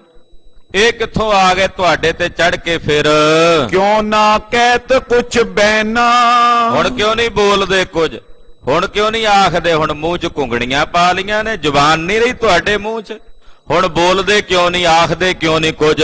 ਹਜ਼ਰਤ ਸੁਨੇ ਮੁਹਿੰਮ ਮਹਾਇਮ, ਜਦੋਂ ਬਾਦਸ਼ਾਹ ਸਲਾਮਤ ਨੂੰ ਪਤਾ ਲੱਗੇਗਾ ਇਸ ਮੁਹਿੰਮ ਦਾ ਕਿ ਵੱਡੀ ਮੁਹਿੰਮ ਹੈ, ਲੜ ਕਰ ਲਸ਼ਕਰ ਗਾਰਾ, ਔਰ ਅਸੀਂ ਲੜ ਕੇ ਉਹਨਾਂ ਦਾ ਲਸ਼ਕਰ ਮਰਵਾ ਦਿੱਤਾ, ਬਾਦਸ਼ਾਹ ਦੀ ਫੌਜ ਮਰਵਾ ਦਿੱਤੀ ਹੈ। ਕ੍ਰੋਧ ਕਰੇ ਤਬ ਕੌਣ ਸਹਾਰੇ, ਜਦੋਂ ਬਾਦਸ਼ਾਹ ਗੁੱਸਾ ਕਰੇਗਾ, ਉਹਦਾ ਗੁੱਸਾ ਤੁਹਾਡੇ ਤੇ ਟੁੱਟਣਾ। ਰਾਜਿਓ ਸੁਣ ਲਓ, ਤੇ ਜਦੋਂ ਬਾਦਸ਼ਾਹ ਤੁਹਾਡੇ ਤੇ ਗੁੱਸੇ ਹੋਇਆ, ਤੇ ਫਿਰ ਉਹਦਾ ਗੁੱਸਾ ਤੁਹਾਡੇ ਚ ਕੌਣ ਸਹਾਰੇਗਾ? ਕੌਣ ਤੁਹਾਡੇ ਵਿੱਚ ਐਸਾ ਬਲੀ ਹੈ ਜਿਹੜਾ ਬਾਦਸ਼ਾਹ ਦੀ ਕਰੋਪੀ ਸਹਾਰੇ? ਬਿਨ ਸਹਿ ਰਾਜ ਤੁਮਾਰਾ, ਤੁਹਾਡਾ ਸਾਰਾ ਰਾਜ, तमाम ਰਾਜ ਭਾਗ ਬਿਨਸ ਜਾਏਗਾ, ਉਹ ਤਬਾਹ ਕਰਕੇ ਰੱਖ ਦੇਗਾ ਤੁਹਾਡੇ ਰਾਜ ਭਾਗ ਨੂੰ। ਰਾਤ ਮੋਰਚਾ ਕਟਿਓ ਨਿਕਟ ਤੁਮ, ਤੁਸੀਂ ਵੀ ਨੇੜੇ, ਕਿਉਂਕਿ ਨੇੜੇ ਹੀ ਪਹਾੜੀਆਂ ਦੀ ਫੌਜ ਸੀ, ਕਹਿੰਦੇ ਐਨ ਤੁਹਾਡੇ ਕੋਲ ਸੀ ਮੋਰਚਾ, ਲੋਹਗੜ੍ਹ ਕਿਲੇ ਦੇ ਕੋਲ, ਤੇ ਤੁਹਾਡੇ ਨੇੜੇ ਸਾਡੀ ਫੌਜ ਦਾ ਮੋਰਚਾ ਕੱਟਿਆ ਗਿਆ ਰਾਤ ਨੂੰ। ਤੁਸੀਂ ਕੀ ਕਰਦੇ ਸੀ ਉਹ ਸੁੱਤੇ ਉੱਥੇ? ਤੁਸੀਂ ਇੱਥੇ ਸੌਣ ਆਏ ਹੋ ਨਿਸ਼ਚਿੰਤ ਹੋ ਕੇ, ਸਾਨੂੰ ਮਰਵਾਣ ਆਏ ਹੋ? ਤੁਸੀਂ ਕੀ ਕਰਦੇ ਸੀ ਉੱਥੇ? ਤੁਹਾਡੇ ਨੇੜੇ ਮੋਰਚਾ ਸਾਡਾ ਕੱਟਿਆ ਗਿਆ, ਸਾਡੇ ਸਿਪਾਹੀ ਮਾਰੇ ਗਏ ਨੇ। ਭਏ ਨਾ ਆਨ ਸਹਾਈ, ਤੁਸੀਂ ਕਿਉਂ ਨਾ ਆਏ ਉਹਨਾਂ ਦੀ ਸਹਾਇਤਾ ਕਰਨ ਲਈ? ਜਦੋਂ ਰੌਲਾ ਸੁਣਿਆ, ਤੁਸੀਂ ਕਿਉਂ ਨਾ ਫੌਜ ਲੈ ਕੇ ਆਏ ਚੜ ਕੇ ਉਸ ਪਾਸੇ? ਨਹੀਂ ਭੇਤ ਅੰਤਰ ਤੇ ਲੈ ਕਰ, ਨਾ ਤੁਸੀਂ ਅੰਦਰੋਂ ਕੋਈ ਭੇਤ ਲਿਆ, ਤੁਹਾਡੇ ਸੂਈਏ ਕੋਈ ਨਹੀਂ, ਤੁਹਾਡੇ ਸੂਈਏ ਜਿਹੜੇ ਅੰਦਰੋਂ ਜਾ ਕੇ ਖਬਰ ਲਿਆ ਸਕਣ, ਤੁਸੀਂ ਅੰਦਰ ਦਾ ਵੀ ਕੋਈ ਭੇਤ ਨਹੀਂ ਲੈ ਕੇ ਆਏ। ਸੁਧ ਨੇ ਪ੍ਰਥਮ ਸੁਨਾਈ, ਔਰ ਆ ਕੇ ਪਹਿਲਾਂ ਕੋਈ ਖਬਰ ਨਹੀਂ ਸੁਣਾਈ, ਇਹ ਨਹੀਂ ਦੱਸਿਆ ਵੀ ਉਹਨਾਂ ਨੇ ਹਮਲਾ ਕਰਨਾ ਸੀ। ਕੋਈ ਸੂਈਆ ਹੁੰਦਾ ਅੰਦਰੋਂ ਜਿਹੜਾ ਸਾਨੂੰ ਆ ਕੇ ਦੱਸ ਦਿੰਦਾ ਵੀ ਉਹ ਲੜਾਈ ਕਰਨ ਵਾਸਤੇ, ਹਮਲਾ ਕਰਨ ਲਈ ਤਿਆਰ ਨੇ। ਪਰ ਇਹਨਾਂ ਨੂੰ ਕੀ ਪਤਾ ਸੀ, ਸਿੰਘਾਂ ਨੇ ਬੈਠਿਆਂ ਬੈਠੇ ਗੁਰਮਤਾ ਕੀਤਾ ਵੀ ਹਮਲਾ ਕਰੀਏ। ਸੂਈਆ ਤਾਂ ਹੁੰਦਾ ਵੀ ਜੇ 2-4 ਦਿਨ ਪਹਿਲਾਂ ਉਹਨਾਂ ਨੇ ਵਿਉਂਤ ਬਣਾਈ ਹੁੰਦੀ ਤੇ ਕੋਈ ਸੂਈਏ ਨੂੰ ਪਤਾ ਲੱਗਦਾ ਤੇ ਦੱਸਦਾ। ਉਹ ਤਾਂ ਬੈਠਿਆਂ ਜਥੇਦਾਰ ਸ਼ੇਰ ਸਿੰਘ ਨੇ ਨਾਹਰ ਸਿੰਘ ਨੂੰ ਕਿਹਾ, ਇੱਕ ਨੇ ਕਹੀ ਦੂਜੇ ਨੇ ਮੰਨੀ, ਦੋਵੇਂ ਬ੍ਰਹਮ ਗਿਆਨੀ। ਉੱਥੇ ਹੀ ਬ੍ਰਹਮ ਗਿਆਨ ਹੁੰਦਾ ਨਾ, ਵੀ ਇੱਕ ਕਹੇ ਦੂਜਾ ਮੰਨ ਲਵੇ। ਤੂੰ ਇਸ ਪ੍ਰਕਾਰ ਨਾਲ ਇਹ ਕਹਿੰਦਾ ਜੀ ਤੁਸੀਂ ਆਪਣਾ ਕੋਈ ਸੂਈਆ ਕਿਉਂ ਨਹੀਂ ਛੱਡਿਆ ਅੰਦਰ, ਜਿਹੜਾ ਆ ਕੇ ਸਾਨੂੰ ਖਬਰ ਦੇ ਦਿੰਦਾ। ਲੜਬੇ ਕੋ ਤੁਮਨੇ ਬਲ ਘਾਲੋ, ਤੇ ਤੁਸੀਂ ਆਪ ਲੜਨ ਦਾ ਕੋਈ ਬਲ ਨਹੀਂ ਕੀਤਾ। ਜਿਸ ਦਿਨ ਦੇ ਇੱਥੇ ਘੇਰਾਬੰਦੀ ਕਰਕੇ ਬੈਠੇ ਹਾਂ, ਬੈਠ ਹੋਏ ਕਿਨਾਰੇ, ਤੇ ਵੱਖਰੇ ਕਿਨਾਰੇ ਜੇ ਤੇ ਹੋ ਕੇ ਬਹਿ ਗਏ ਹੋ ਜਿੱਥੇ ਤੁਹਾਡਾ ਕੋਈ ਨੁਕਸਾਨ ਨਹੀਂ ਹੁੰਦਾ। ਹਮ ਅਬ ਕੂਚ ਕਰੇ ਚੜ ਜਾਵੇਂ, ਕਹਿੰਦੇ ਅਸੀਂ ਹੁਣ ਚਲੇ ਜਾਣਾ, ਇੱਥੋਂ ਕੂਚ ਕਰ ਜਾਣਾ, ਅਸੀਂ ਨਹੀਂ ਰਹਿਣਾ ਇੱਥੇ, ਅਸੀਂ ਆਪਣੇ ਬੰਦੇ ਮਰਵਾਉਣੇ ਆ। ਸੂਬੇਦਾਰ ਲਾਹੌਰ ਕਹਿੰਦਾ ਅਸੀਂ ਨਹੀਂ ਹੁਣ ਇੱਥੇ ਰਹਿਣਾ, ਅਸੀਂ ਇੱਥੋਂ ਕੂਚ ਕਰ ਜਾਣਾ। ਪਾਛੇ ਤੁਮ ਕੋ ਮਾਰੇ, ਤੇ ਬਾਅਦ ਵਿੱਚ ਗੁਰੂ ਜੀ ਤੁਹਾਨੂੰ ਮਾਰਨਗੇ, ਫਿਰ ਤੁਸੀਂ ਜਾਣੋ ਤੇ ਗੁਰੂ ਜਾਣੇ ਤੇ ਗੁਰੂ ਕਾ ਖਾਲਸਾ ਜਾਣੇ। ਭੀਮ ਚੰਦ ਅਰ ਭੂਪ ਚੰਦ ਜੁਗ, ਰਾਜਾ ਭੀਮ ਚੰਦ ਤੇ ਰਾਜਾ ਭੂਪ ਚੰਦ ਹੰਡੂਰੀਆ ਜਦੋਂ ਸੂਬੇਦਾਰ ਦੀਆਂ ਗੁੱਸੇ ਭਰੀਆਂ ਗੱਲਾਂ ਸੁਣੀਆਂ, ਹੱਥ ਬੰਦ ਕਰ ਬੋਲੇ, ਹੱਥ ਜੋੜ ਕੇ ਦੋਵੇਂ ਰਾਜੇ ਬੋਲੇ। ਕਹਿਣ ਲੱਗੇ ਘਿਆ ਕੇ ਨੀਵੀਂ ਜੀ ਪਾਈ ਹੋਈ ਹੈ, ਅੱਖਾਂ ਨੀਵੀਆਂ ਜੀਆਂ ਕੀਤੀਆਂ ਹੋਈਆਂ, ਡਰੇ ਤੇ ਸਹਿਮੇ ਹੋਏ ਬੋਲੇ। ਕਾਹਦੇ ਰਾਜੇ ਸੀ ਭਲਾਏ? ਛਤਰੀ ਰਾਜੇ ਸਦਾਉਂਦੇ ਆਪਣੇ ਆਪ ਨੂੰ। ਹਾਲਾਤ ਵੇਖ ਲੋ ਇਹਨਾਂ ਰਾਜਿਆਂ ਦੇ ਕਿਹੋ ਜਿਹੇ ਹਨ। ਕਿਮ ਨਵਾਬ ਜੀ ਦੋਸ਼ੇ ਹਮਾਰੋ, ਕਹਿਣ ਲੱਗਾ ਨਵਾਬ ਸਾਹਿਬ ਸਾਡਾ ਕੀ ਦੋਸ਼ ਹੈ, ਸਾਡਾ ਕੀ ਕਸੂਰ ਹੈ ਭਲਾ, ਅਸੀਂ ਤਾਂ ਕੋਈ ਗਲਤੀ ਨਹੀਂ ਕੀਤੀ। ਸੁਧ ਕੁਛ ਰਹੀ ਨਾ ਓਲੇ, ਹਾਂ ਕੋਈ ਓਲੇ ਵਿੱਚ ਸਾਨੂੰ ਪਤਾ ਹੀ ਨਹੀਂ ਲੱਗਾ ਜੀ, ਅਸੀਂ ਤਾਂ ਉਹ ਪਰਲੇ ਪਾਸੇ ਡੇਰਾ ਕੀਤਾ ਹੋਇਆ, ਉੱਥੇ ਸਾਨੂੰ ਪਤਾ ਹੀ ਨਹੀਂ ਲੱਗਾ ਵੀ ਇੱਧਰ ਮੋਰਚੇ ਤੇ ਹਮਲਾ ਹੋਇਆ। ਹਮ ਨਿਤ ਕਹਿਤ ਰਹਿਤ ਹਿਤ, ਨਾਲੇ ਅਸੀਂ ਤੁਹਾਨੂੰ ਰੋਜ਼ ਕਹਿੰਦੇ ਰਹੇ ਹਾਂ, ਤੁਹਾਨੂੰ ਅਗਾਹ ਕਰਦੇ ਰਹੇ ਹਾਂ ਵੀ ਇਹਨਾਂ ਨੂੰ ਰਾਤ ਵੇਲੇ 4-4 ਅੱਖਾਂ ਲੱਗ ਜਾਂਦੀਆਂ ਨੇ ਸਿੰਘਾਂ ਨੂੰ। ਇਹ ਗੱਲ ਤੁਹਾਨੂੰ ਕਈ ਦਿਨਾਂ ਦੇ ਕਹਿ ਰਹੇ ਆ ਵੀ ਜਿੰਨਾ ਇਹ ਦਿਨੇ ਲੜਦੇ ਨੇ ਨਾ, ਰਾਤ ਦੇ ਹਨੇਰੇ 'ਚ ਉਹਦੇ ਨਾਲੋਂ 2 ਗੁਣਾ 4 ਗੁਣਾ ਵੱਧ ਲੜਦੇ ਨੇ। ਇਸ ਕਰਕੇ ਗੱਲ ਤਾਂ ਅਸੀਂ ਤੁਹਾਨੂੰ ਕਈ ਦਿਨਾਂ ਦੀ ਆਖੀ ਹੋਈ ਹੈ। ਅਤ ਜੁਤ ਤਸਕਰ ਗਨ ਬਟ ਪਾਰਾ, ਕਿਉਂਕਿ ਗੁਰੂ ਜੀ ਕੋਲ ਹੈ ਹੀ ਇਹੋ ਜਿਹੇ ਬੰਦੇ ਨੇ ਜਿਹੜੇ ਚੋਰ ਰਾਹ ਮਾਰ ਰਾਤ ਨੂੰ ਕੰਮ ਕਰਦੇ ਨੇ, ਉਹ ਤਾਂ ਉਹਨਾਂ ਨੇ ਫੌਜ 'ਚ ਭਰਤੀ ਕੀਤੇ ਹੋਏ ਨੇ। ਭੀਮ ਚੰਦ ਏਦਾਂ ਕਹਿੰਦਾ। ਭਾਈ ਦਇਆ ਸਿੰਘ ਧਰਮ ਸਿੰਘ ਜੈਸੇ ਮਹਾਨ ਤਤਵੇਤਾ ਮਹਾਪੁਰਸ਼ ਵੇਖੋ ਇਹਨਾਂ ਰਾਜਿਆਂ ਨੂੰ ਕਿੱਦਾਂ ਦੇ ਦਿਸਦੇ ਆ, ਔਰ ਉਸ ਪਾਸੇ ਸੂਬੇ ਲਾਹੌਰ ਵਰਗੇ ਜਰਵਾਣੇ, ਉਹ ਇਹਨਾਂ ਨੂੰ ਆਪਣੇ ਖਾਵੰਦ ਨਜ਼ਰ ਆ ਰਹੇ ਨੇ, ਉਹ ਆਪਣੇ ਖਸਮ ਨਜ਼ਰ ਆ ਰਹੇ ਨੇ। ਕਹਿੰਦੇ ਜੀ ਗੁਰੂ ਜੀ ਦੇ ਕੋਲ ਚੋਰ ਰਾਹ ਮਾਰ ਜਿਹੜੇ ਠੱਗ ਨੇ, ਉਹਨਾਂ ਦੀ ਤਾਂ ਉਹਨਾਂ ਨੇ ਸੈਨਾ ਬਣਾਈ ਹੋਈ ਹੈ। ਕਰੇ ਬਟੋਰਨ ਠੋਰ ਠੋਰ ਤੇ, ਉਹਨਾਂ ਨੇ ਕਿੱਥੋਂ ਕਿੱਥੋਂ ਇਕੱਠੇ ਕੀਤੇ ਨੇ, ਉਹਨਾਂ ਦੇ ਕੋਲ ਕਿਹੜਾ ਕੋਈ ਇੱਕ ਤਰ੍ਹਾਂ ਦੀ ਫੌਜ ਹੈ। ਗੁਰ ਕੋ ਭਟ ਦਲ ਭਾਰਾ, ਏਦਾਂ ਗੁਰੂ ਦਾ ਦਲ ਬਣਿਆ ਹੋਇਆ। ਗੁਰੂ ਦੇ ਸਿੰਘ ਜਿਹੜੇ ਨੇ ਉਹ ਏਦਾਂ ਦੇ ਨੇ, ਕਈ ਜਾਤੀਆਂ ਦੇ, ਕਈ ਬਰਾਦਰੀਆਂ ਦੇ, ਜਿਵੇਂ ਬਨ ਦੀ ਲੱਕੜੀ ਹੁੰਦੀ ਹੈ। ਸਭ ਤੇ ਅਗਰ ਮੋਰਚਾ ਹੋਇਸ, ਲੋਹਗੜ੍ਹ ਕਿਲੇ ਦਾ ਮੋਰਚਾ ਸਭ ਤੋਂ ਅਗਲੇ ਪਾਸੇ ਸੀ, ਮੂਹਰੇ ਸੀ। ਰਹੇ ਨਾ ਵਿੱਚ ਸਾਵਧਾਨੇ, ਇਹ ਤੁਹਾਡੇ ਸਿਪਾਹੀਆਂ ਦੀ ਗਲਤੀ ਹੈ ਵੀ ਉਹ ਵਿੱਚ ਸਾਵਧਾਨ ਹੋ ਕੇ ਨਹੀਂ ਰਹੇ। ਉਹ ਇਹ ਸਮਝਦੇ ਰਹੇ ਵੀ ਇਹ ਸਿੰਘ ਕੀ ਸਾਡੇ ਤੇ ਹਮਲਾ ਕਰਨਗੇ। ਉਹ ਬੇਸਮਝ ਤੇ ਬੇਖੌਫ ਹੋ ਕੇ ਪਏ ਰਹੇ। ਕਰੀ ਸਿਆਣਪ ਕਿਨਹੂ ਨਾਇਨ, ਉਹਨਾਂ ਵਿੱਚੋਂ ਕਿਸੇ ਨੇ ਸਿਆਣਪ ਨਹੀਂ ਕੀਤੀ, ਹਾਲਾਂਕਿ ਮੈਂ ਵੀ ਸਮਝਾਉਂਦਾ ਰਿਹਾ ਉਹਨਾਂ ਨੂੰ, ਤੁਸੀਂ ਵੀ ਸਮਝਾਉਂਦੇ ਰਹੇ ਹੋ।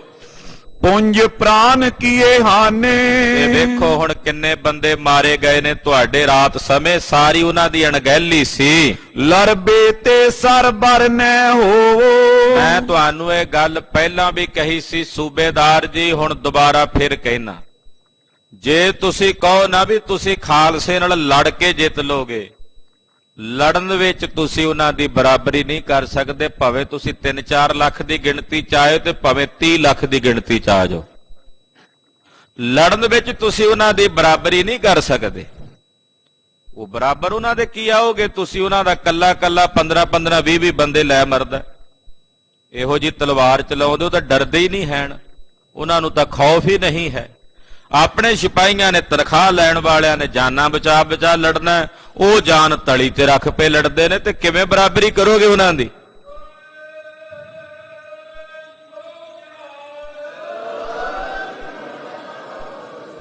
ਉਹ ਤਾਂ ਆਪਣਾ ਆਪਾ ਗੁਰੂ ਤੋਂ ਕੁਰਬਾਨ ਕਰੀ ਬੈਠੇ ਨੇ। ਇਹ ਗੱਲ ਅੱਜ ਫੇਰ ਕਹਿ ਦਿਆਂ ਮੈਂ ਤੁਹਾਨੂੰ ਸੂਬੇਦਾਰ ਜੀ ਕਿ ਲੜਨ ਵਿੱਚ ਉਹਨਾਂ ਦੀ ਬਰਾਬਰੀ ਨਹੀਂ ਹੋ ਸਕਦੀ। ਲੱਖੋਂ ਚਮੂਖ ਪਾਵੇਂ ਜੇ ਲੜਨ 'ਚ ਬਰਾਬਰੀ ਕਰੋਗੇ ਤੇ ਲੱਖਾਂ ਦੇ ਸੁਣਿਆ ਬਾਦਸ਼ਾਹ ਕੋਲ 22 ਲੱਖ ਫੌਜ ਹੈ, ਤੇ ਜੇ ਲੜਨ 'ਚ ਬਰਾਬਰੀ ਕਰੋਗੇ ਤੇ 22 ਤਾਂ ਕੀ 22 ਦੇ 44 ਲੱਖ ਵੀ ਫੌਜ ਹੋਵੇ ਸਾਰੀ ਨਿਬੇੜ ਦੇਣਗੇ ਪਲਾਂ 'ਚ ਹੀ।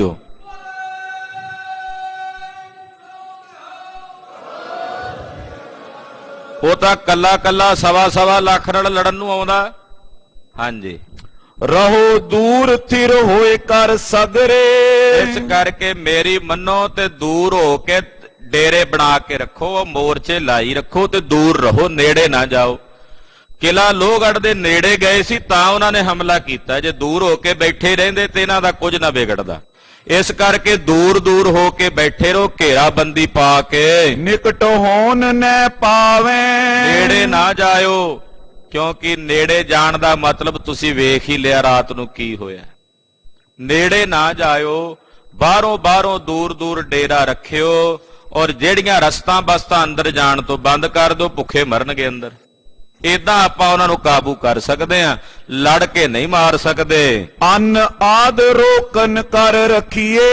ਜਦੋਂ ਅੰਨ ਹੋਰ ਜਿਹੜੀਆਂ ਰਸਤਾਂ ਬਸਤਾਂ ਆਪਾਂ ਰੋਕ ਕੇ ਰੱਖਾਂਗੇ, ਅੰਦਰ ਨਹੀਂ ਜਾਣ ਦੇਾਂਗੇ। ਆਚੀ ਬਾਤ ਇਸ ਮੈਂ ਇਹਦੇ ਵਿੱਚ ਹੀ ਸਾਡਾ ਭਲਾ ਹੈ, ਇਹਦੇ ਵਿੱਚ ਹੀ ਸਾਡਾ ਹਿੱਤ ਹੈ। ਜਾਗਰਤ ਰਹੇ ਰਾਤ ਕੋ ਸਗਰੇ। ਪਹਿਲਾਂ ਵੀ ਕਿਹਾ ਸੀ, ਤੁਸੀਂ ਨਹੀਂ ਮੰਨੀ ਤੇ ਹਰਜਾਨਾ ਭੁਗਤ ਲਿਆ। ਅੱਜ ਮੈਂ ਫੇਰ ਕਹਿ ਦਿਆਂ, ਦਿਨੇ ਸੌਣਾ ਹੁੰਦਾ ਸੌਂ ਜਿਆ ਕਰੋ, ਪਰ ਰਾਤ ਨੂੰ ਨਾ ਸੌਂਵਿਓ।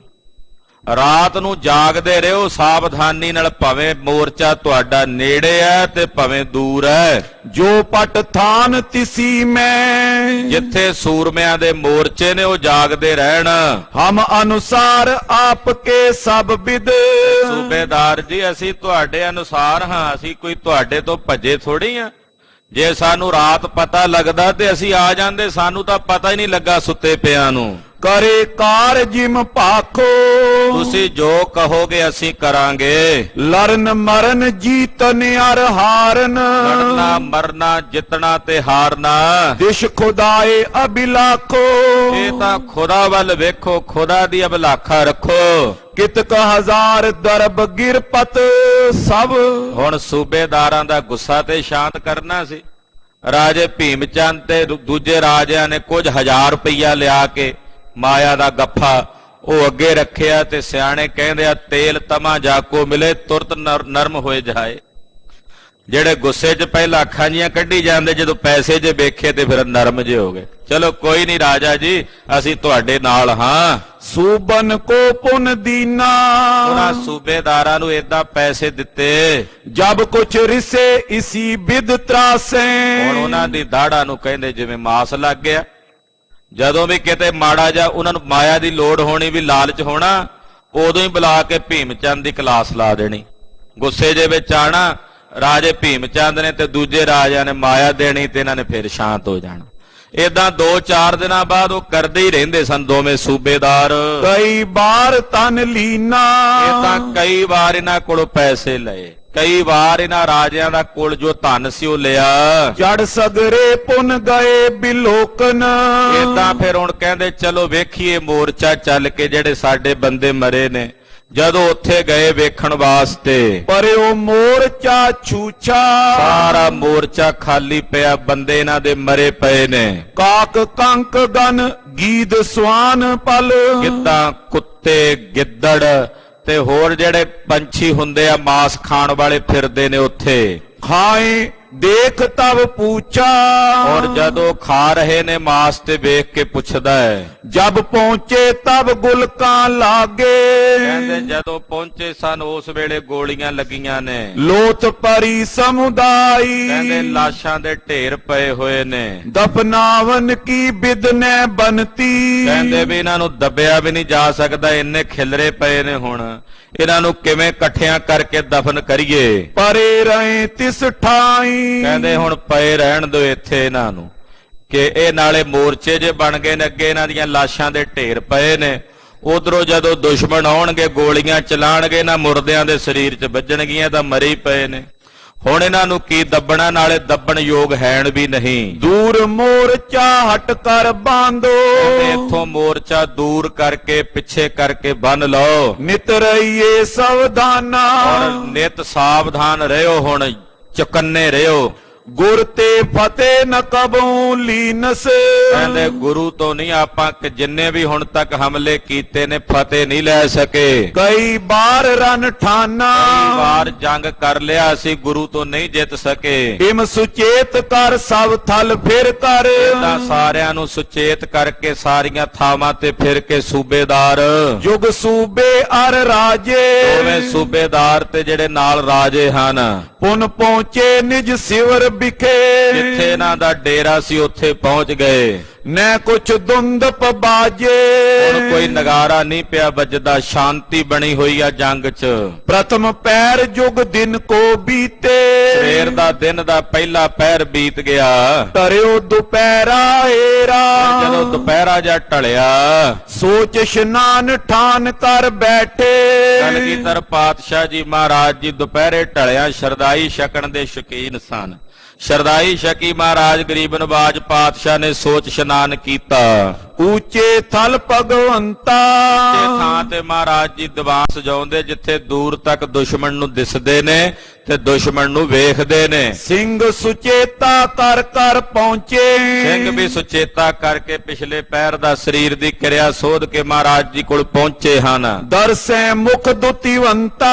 ਕ੍ਰਾਂਤੀ ਵਾਲਾ ਚਿਹਰਾ ਕਲਗੀਧਰ ਜੀ ਦਾ ਸੋਹਣਾ ਮੁਖ ਵੇਖਦੇ ਨੇ। ਲਗਿਓ ਦੀਵਾਨ ਖਾਲਸੇ ਸ਼ੋਭਤ। ਉੱਚੇ ਥਾਂ ਤੇ ਮਹਾਰਾਜ ਜੀ ਦਾ ਦੀਵਾਨ ਲੱਗਾ, ਖਾਲਸਾ ਗੁਰਦੇਵ ਦੀ ਸਭਾ 'ਚ ਸ਼ੋਭਨੀਕ ਹੋ ਰਿਹਾ ਹੈ। ਜਿਮ ਜਾਦਵ ਸਮੁਦਾਇਆ। ਕਹਿੰਦੇ ਮਾਨੋ ਜਿਵੇਂ ਯਾਦਵ ਬੈਠੇ ਹੁੰਦੇ ਕ੍ਰਿਸ਼ਨ ਭਗਵਾਨ ਦੀ ਸਭਾ ਵਿੱਚ।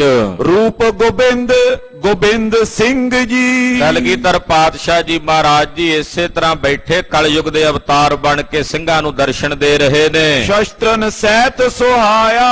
ਸ਼ਸਤਰਾਂ ਦੇ ਸਹਿਤ ਸ਼ੋਭਨੀਕ ਹੋ ਰਹੇ ਨੇ। ਮਹਾਰਾਜ ਗਰੀਬ ਨਵਾਜ ਪਾਤਸ਼ਾਹ ਸਿੰਘ ਬਣੇ ਸ਼ੋਭਨੀਕ ਹੁੰਦੇ ਨੇ। ਕਿਦੋਂ ਕੁਬੇਰ ਥਿਰਿਓ ਵਿੱਚ ਜੱਛਨ। ਜਾਂ ਏਦਾਂ ਕਹਿ ਲਈਏ ਵੀ ਜੱਛਾਂ ਦੇ ਵਿੱਚ ਕੁਬੇਰ ਦੇਵਤਾ ਨਹੀਂ ਬੈਠਾ ਹੁੰਦਾ ਜਿਵੇਂ ਧਨ ਦਾ ਦੇਵਤਾ।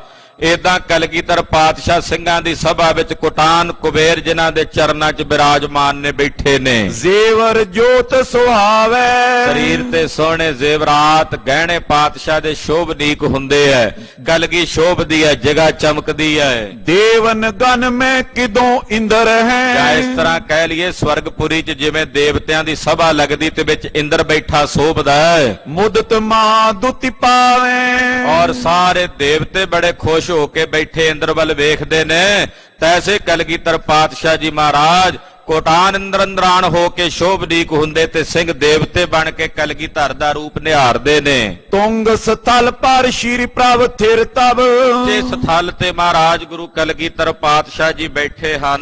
ਜੋਂ ਦਿਸ਼ ਦ੍ਰਿਸ਼ਟ ਲਗਾਈ। ਚਾਰੇ ਪਾਸੇ ਨਿਗਾਹ ਮਾਰ ਕੇ ਗੁਰਦੇਵ ਵੇਖਦੇ ਨੇ। ਪਰੇ ਜਹਾਂ ਕੈ ਦੀਰਗ ਡੇਰੇ। ਦੂਰ ਦੂਰ ਤੱਕ ਦੁਸ਼ਮਣਾਂ ਦੇ ਡੇਰੇ ਪਏ ਹੋਏ ਦਿਸਦੇ ਨੇ। ਤੰਬੂ ਗਨ ਸ਼ਮਿਆਨੇ। ਤੰਬੂ ਤੇ ਕਨਾਤਾਂ ਤੇ ਸ਼ਮਿਆਨੇ ਤਣੇ ਹੋਏ ਨੇ। ਝੰਡੇ ਥਾਨ ਥਾਨ ਪਰ ਝੂਲਤ।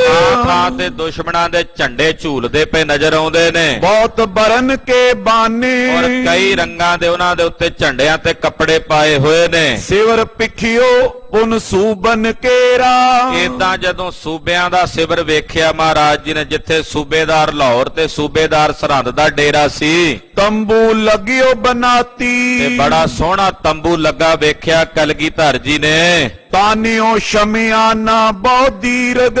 ਬੜਾ ਵੱਡਾ ਸ਼ਮਿਆਨਾ ਤਾਣਿਆ ਹੋਇਆ ਸੂਬੇਦਾਰਾਂ ਨੇ। ਮਖਮਲ ਕੋ ਬੋ ਭਾਂਤੀ। ਔਰ ਮਖਮਲੀ ਵਿਛੋਣਾ ਵਿਛਿਆ ਤੇ ਮਖਮਲ ਦਾ ਹੀ ਕਹਿੰਦੇ ਉਹ ਜਿਹੜਾ ਤਾਣਾ ਤਾਣਿਆ ਹੋਇਆ ਨਜ਼ਰ ਆਉਂਦਾ ਹੈ। ਫਿਰੇ ਲੋਕ ਬੋ ਖਰੇ ਹਜ਼ਾਰਾਂ। ਉੱਥੇ ਸੂਬੇਦਾਰ ਬੈਠੇ ਤੇ ਸੈਂਕੜੇ ਜਿਹੜੇ ਸਿਪਾਹੀ ਉਹਨਾਂ ਦੇ ਕੋਲ ਹਨ।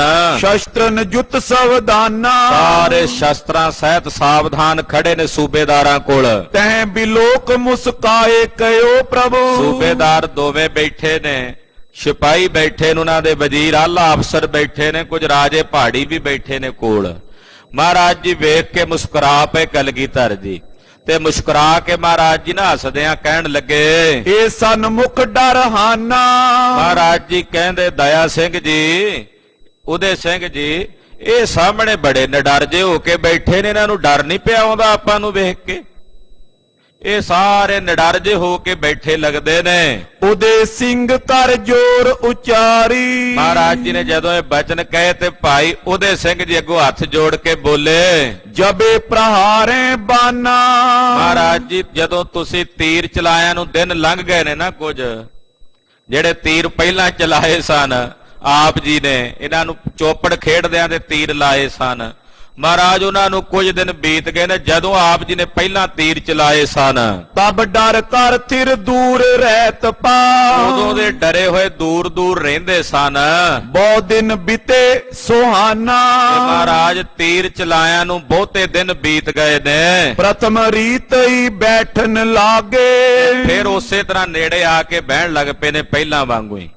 ਜਦੋਂ ਤੀਰ ਚਲਾਏ ਕੁਝ ਦਿਨ ਤਾਂ ਦੂਰ ਦੂਰ ਹੀ ਰਹੇ ਮਹਾਰਾਜ, ਪਰ ਹੁਣ ਦਿਨ ਜ਼ਿਆਦਾ ਹੋ ਗਏ ਨੇ ਤੀਰ ਚਲਾਇਆਂ ਨੂੰ, ਇਸ ਕਰਕੇ ਫਿਰ ਪਹਿਲਾਂ ਵਾਂਗੂ ਨੇੜੇ ਆ ਕੇ ਬਹਿਣ ਲੱਗ ਪਏ ਨੇ ਮਲੇਛ। ਕਹਾਂ ਤੀਰ ਨਿਤ ਮਾਰੇ। ਇਹ ਸੋਚਦੇ ਹੋਣੇ ਨੇ ਵੀ ਗੁਰੂ ਜੀ ਨੇ ਕਿਹੜਾ ਰੋਜ਼-ਰੋਜ਼ ਤੀਰ ਮਾਰਨੇ ਆ, ਉਹ ਇੱਕ ਵਾਰੀ ਮਾਰ ਦਿੱਤੇ ਠੀਕ ਹੈ, ਵੀ ਉਹਨਾਂ ਨੇ ਕਿਹੜਾ ਰੋਜ਼-ਰੋਜ਼ ਤੀਰ ਚਲਾਉਣੇ ਆ, ਏਦਾਂ ਮਹਾਰਾਜ ਜੀ ਸੋਚਦੇ ਹੋਣੇ ਨੇ। ਆਪਣੋ ਆਪ ਦਿਖਾਵਨ ਕਰਤੇ। ਮਹਾਰਾਜ ਆਪਣਾ ਆਪ ਵਿਖਾਉਂਦੇ ਆ ਸਾਨੂੰ ਸਾਹਮਣੇ ਬੈਠੇ। ਤੁਰਕ ਕਹਾਂ ਲਗ ਹਾਰੇ। ਇਹ ਤੁਰਕ ਕਿੱਥੋਂ ਤੱਕ ਹਾਰਨਗੇ, ਭਾਵ ਕਿੱਥੋਂ ਤੱਕ ਪਿੱਛੇ ਰਹਿਣਗੇ। ਸੁਣ ਕੇ ਸ਼੍ਰੀ ਪ੍ਰਭ ਹੁਕਮ ਕਰਿਓ ਤਬ।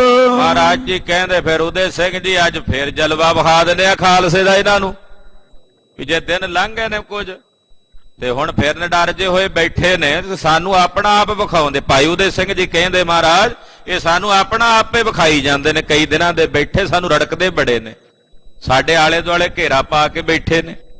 ਮਹਾਰਾਜ ਕਿੰਨਾ ਕੁ ਚਿਰ ਅਸੀਂ ਪਿੱਛੇ ਰਹਾਂਗੇ ਹੁਣ? ਮਹਾਰਾਜ ਜੀ ਕਹਿੰਦੇ ਉਦੇ ਸਿੰਘ ਜੀ ਫਿਰ ਜਲਵਾ ਵਿਖਾ ਦਿੰਦੇ ਆ ਇਹਨਾਂ ਨੂੰ। ਹੁਕਮ ਕੀਤਾ ਉਸੇ ਵੇਲੇ ਪਾਤਸ਼ਾਹ ਨੇ, ਜੁਗ ਤੋਪਨ ਕੋ ਲਿਆਵੋ। ਆਖਿਆ ਸਾਡੀਆਂ ਦੋਵੇਂ ਤੋਪਾਂ ਲੈ ਕੇ ਆਓ। ਮਹਾਰਾਜ ਜੀ ਦੀਆਂ ਦੋ ਤੋਪਾਂ ਵੱਡੀਆਂ ਸਨ, ਇੱਕ ਦਾ ਨਾਮ ਬਿਜ ਘੋਖ ਸੀ, ਇੱਕ ਦਾ ਨਾਮ ਬਾਗਣ ਸੀ। ਉਹ ਦੋ ਤੋਪਾਂ ਮਹਾਰਾਜ ਜੀ ਨੇ ਮੰਗਾਈਆਂ। ਇਸ ਤਲ ਉੱਚੇ ਪਰ ਥਿਰ ਕਰਕੇ। ਮਹਾਰਾਜ ਜੀ ਕਹਿੰਦੇ ਜਿੱਥੇ ਅਸੀਂ ਬੈਠੇ ਆ ਇੱਥੇ ਹੀ ਲਿਆ ਕੇ ਰੱਖੋ ਉੱਚੇ ਥਾਂ ਤੇ। ਗੋਰਾ ਡਾਰ ਚਲਾਵੋ। ਉਹਦੇ ਚ ਗੋਲਾ ਚਲਾ ਕੇ ਚਲਾਓ। ਸੁਨਾ ਇਸ ਕੋ ਸਿੰਘ ਤੁਰਤਈ। ਮਹਾਰਾਜ ਜੀ ਦਾ ਹੁਕਮ ਸੁਣ ਕੇ ਸਿੰਘ ਗਏ। ਗਏ ਤੋਪ ਜੈ ਠਾਂਡੀ। ਜਿੱਥੇ ਮਹਾਰਾਜ ਜੀ ਦੀਆਂ ਤੋਪਾਂ ਤਾਂ ਹੋਰ ਵੀ ਸਨ, ਇਹ ਵੱਡੀਆਂ ਤੋਪਾਂ ਸਨ, ਉਹ ਮਹਾਰਾਜ ਜੀ ਦੀਆਂ ਤੋਪਾਂ ਲੈ ਕੇ ਆਏ। ਐਂਚਨ ਕਰ ਆਨੀ ਤਤ ਛਿਨ ਮੈਂ। ਖਿੱਚ ਕੇ ਬਲੀ ਸਿੰਘ ਜਿਹੜੇ ਚੰਗੇ ਬਲਵਾਨ ਸਨ ਉਹ ਖਿੱਚ ਕੇ ਤੋਪਾਂ ਉੱਚੇ ਥਾਂ ਤੇ ਲਿਆਏ। ਚੌਪਰੀ ਦੇ ਮੈਂ ਬਾਡੀ। ਸਿੰਘਾਂ ਦੇ ਅੰਦਰ ਬੜੀ ਚੌਂਪ ਹੈ ਵੇਖਣ ਦੀ ਵੀ ਗੋਲਾ ਜਾਏਗਾ ਦੁਸ਼ਮਣਾ ਤਾਈਂ ਕਿਵੇਂ ਮਾਰ ਕਰੇਗਾ। ਇੱਕ ਕੋ ਬਾਗਨ ਨਾਮ ਤਰਿਓ ਪ੍ਰਭ। ਦੇਵ ਨੇ ਇਹਨਾਂ ਦੋਹਾਂ ਤੋਪਾਂ ਦੇ ਨਾਂ ਰੱਖੇ ਸੀ, ਵੱਡੀਆਂ ਤੋਪਾਂ ਸਨ, ਇੱਕ ਦਾ ਨਾਂ ਪਾਤਸ਼ਾਹ ਨੇ ਰੱਖਿਆ ਸੀ ਬਾਗਣ। ਬਿਜ ਕੋਖ ਕੈ ਦੂਜੀ। ਤੇ ਦੂਜੀ ਤੋਪ ਦਾ ਨਾਂ ਪਾਤਸ਼ਾਹ ਰੱਖਿਆ ਸੀ ਬਿਜ ਕੋਖ। ਬਿਜ ਦਾ ਮਤਲਬ ਦਾ ਬਿਜਲੀ ਵਾਂਗੂ ਜਿਹੜੀ ਕੜਕਦੀ ਹੈ। ਦੂਜੀ ਦਾ ਨਾਂ ਬਿਜ ਕੋਖ ਰੱਖਿਆ ਸੀ। ਪਰ ਦੀਵਾਨ ਆਗੇ ਥਿਰ ਦੋਨੋਂ। ਮਹਾਰਾਜ ਜੀ ਦਾ ਜਿੱਥੇ ਦੀਵਾਨ ਸੀ ਉਹਦੇ ਅਗਲੇ ਪਾਸੇ ਦੋਵੇਂ ਤੋਪਾਂ ਰੱਖੀਆਂ। ਚੰਦਨ ਪੁਸ਼ਪਨ ਪੂਜੀ। ਪਹਿਲਾਂ ਉਹਨਾਂ ਤੋਪਾਂ ਦੀ ਪੂਜਾ ਕੀਤੀ ਹੋਈ ਆ, ਉਹਨਾਂ ਨੂੰ ਕਹਿੰਦੇ ਕਿਉਂਕਿ ਸ਼ਸਤਰਾਂ ਦੀ ਪੂਜਾ ਕਰਦਾ ਖਾਲਸਾ, ਤੇ ਉਹ ਤੋਪਾਂ ਨੂੰ ਵੀ ਕਹਿੰਦੇ ਪੂਜਿਆ ਚੰਦਨ ਤੇ ਫੁੱਲਾਂ ਨਾਲ। ਕਬਿਤ ਸੁਣੋ ਹੁਣ ਤੋਪਾਂ ਦੀ ਉਪਮਾ ਹੋਣ ਲੱਗੀ। ਮਹਾਂਕਵੀ ਭਾਈ ਸੰਤੋਖ ਸਿੰਘ ਦੀ ਕਲਮ ਚੱਲੀ ਹੈ। ਗੁਰਦੇਵ ਦੀਆਂ ਦੋਵੇਂ ਤੋਪਾਂ ਵੇਖ ਕੇ, ਬਿਜ ਘੋਖ ਤੇ ਬਾਗਣ ਨੂੰ ਵੇਖ ਕੇ ਜੋ ਉਪਮਾ ਕਵੀ ਜੀ ਦੇ ਮਨ ਚ ਆਈ ਹੈ, ਬੜੇ ਸੋਹਣੇ ਕਵਿਤ ਦੀ ਰਚਨਾ ਭਾਈ ਸੰਤੋਖ ਸਿੰਘ ਜੀ ਕਰਦੇ ਨੇ। ਸੁਣੋ ਖਾਲਸਾ ਜੀ। ਗੁਰੂ ਕੇ ਪ੍ਰਤਾਪ ਕੀ ਦੁਲਾਰਨ ਕਰਨ ਵਾਰੀ। ਆਹਾ ਕਹਿੰਦੇ ਤੋਪਾਂ ਜਿਹੜੀਆਂ ਦਿਸਦੀਆਂ ਨੇ ਇਹ ਐਸੀਆਂ ਨੇ, ਗੁਰੂ ਕੇ ਪ੍ਰਤਾਪ ਕੀ ਦੁਲਾਰਨ ਕਰਨ ਵਾਰੀ। ਗੁਰੂ ਕਲਗੀਧਰ ਜੀ ਦੇ ਮਹਾਨ ਪ੍ਰਤਾਪ ਨੂੰ ਫਲਾਉਣ ਵਾਲੀ, ਖਿਡਾਉਣ ਵਾਲੀ। ਕਹਿੰਦੇ ਜਿਹੜਾ ਗੋਲਾ ਇਹਦੇ ਚੋਂ ਨਿਕਲਦਾ ਨਾ ਦੂਰ ਤੱਕ ਜਾਂਦਾ, ਕਹਿੰਦੇ ਮਾਨੋ ਇਹ ਸਤਿਗੁਰਾਂ ਦਾ ਪ੍ਰਤਾਪ ਹੈ ਜਿਹੜਾ ਦੂਰ ਤੱਕ ਖਿਲਾਰਦੀ ਹੈ। ਇਹ ਸਤਿਗੁਰਾਂ ਦੇ ਪ੍ਰਤਾਪ ਨੂੰ ਖਿਲਾਰਨ ਵਾਲੀ ਹੈ। ਕਿਦੋਂ ਗੁਰ ਮੂਰਤ ਕੀ ਰੱਛਾ ਰੂਪ ਧਾਰੀ ਹੈ। ਜਾਂ ਇਸ ਤਰ੍ਹਾਂ ਕਹਿ ਲਈਏ ਵੀ ਗੁਰੂ ਮੂਰਤ ਦੀ ਰੱਖਿਆ ਨੇ ਹੀ ਰੂਪ ਧਾਰਿਆ। ਆਖੋ ਸਤਿਨਾਮ ਸ੍ਰੀ ਵਾਹਿਗੁਰੂ। ਗੁਰੂ ਸਾਹਿਬ ਦਾ ਜਿਹੜਾ ਸਰੂਪ ਹੈ ਉਹਦੀ ਰੱਖਿਆ ਲਈ ਕਹਿੰਦੇ ਜਿਹੜੀ ਰੱਖਿਆ ਵੀ ਦੇਵੀ ਕਹਿ ਲਈਏ ਇੱਕ ਪ੍ਰਕਾਰ ਨਾਲ, ਜੋ ਮੰਨ ਲਓ ਗੱਲ ਕਰਨ ਨੂੰ। ਕਹਿੰਦੇ ਜਿਹੜੀ ਰੱਖਿਆ ਹੁੰਦੀ, ਕਹਿੰਦੇ ਰੱਖਿਆ ਨੇ ਨਾ ਤੋਪਾਂ ਦਾ ਰੂਪ ਧਾਰਨ ਕੀਤਾ ਗੁਰੂ ਸਾਹਿਬ ਦੀ ਰੱਖਿਆ ਲਈ। ਹਾਂਜੀ, ਕਿਦੋਂ ਬੀਜੇ ਆਪ ਨੂੰ ਸਰੂਪ ਧਾਰ ਠਾਂਡੀ ਟਿਗ।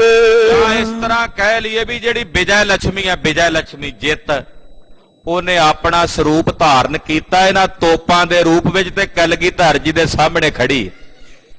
ਜਿਹੜੀ ਵਿਜੈ ਲక్ష్ਮੀ ਹੈ ਜਿੱਤ, ਕਹਿੰਦੇ ਉਹਨੇ ਮਾਨੋ ਇਹਨਾਂ ਦੋ ਤੋਪਾਂ ਦਾ ਰੂਪ ਧਾਰਨ ਕੀਤਾ ਔਰ ਕਲਗੀਧਰ ਜੀ ਦੇ ਸਾਹਮਣੇ ਖੜੀ ਹੈ ਵਿਜੈ ਲక్ష్ਮੀ। ਕਿਦੋਂ ਰੂਪ ਕਾਲਕਾ ਕੋ ਦਾਸਨ ਉਧਾਰੀ ਹੈ। ਜਾਂ ਏਦਾਂ ਕਹਿ ਲਈਏ ਵੀ ਕਾਲਕਾ ਦਾ ਭਿਆਨਕ ਰੂਪ ਹੈ ਇਹ ਦੋਵੇਂ ਤੋਪਾਂ।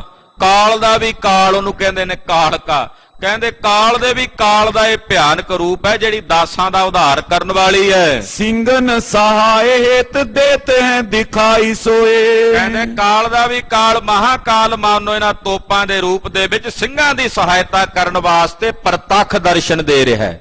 ਪ੍ਰਤੱਖ ਦਰਸ਼ਨ ਦੇ ਰਿਹਾ ਇਹਨਾਂ ਤੋਪਾਂ ਦੇ ਰੂਪ ਵਿੱਚ। ਕਿਦੋਂ ਮ੍ਰਿਤੂ ਦੁਰਜਨ ਕੀ ਦਾਰੁਨ ਸੁਧਾਰੀ ਹੈ। ਇਸ ਤਰ੍ਹਾਂ ਕਹਿ ਲਈਏ ਵੀ ਸਾਹਮਣੇ ਖਲੋਤੇ ਦੁਸ਼ਮਣਾਂ ਦੀ ਮੌਤ ਖੜੀ ਹੈ ਦੋਵੇਂ ਤੋਪਾਂ।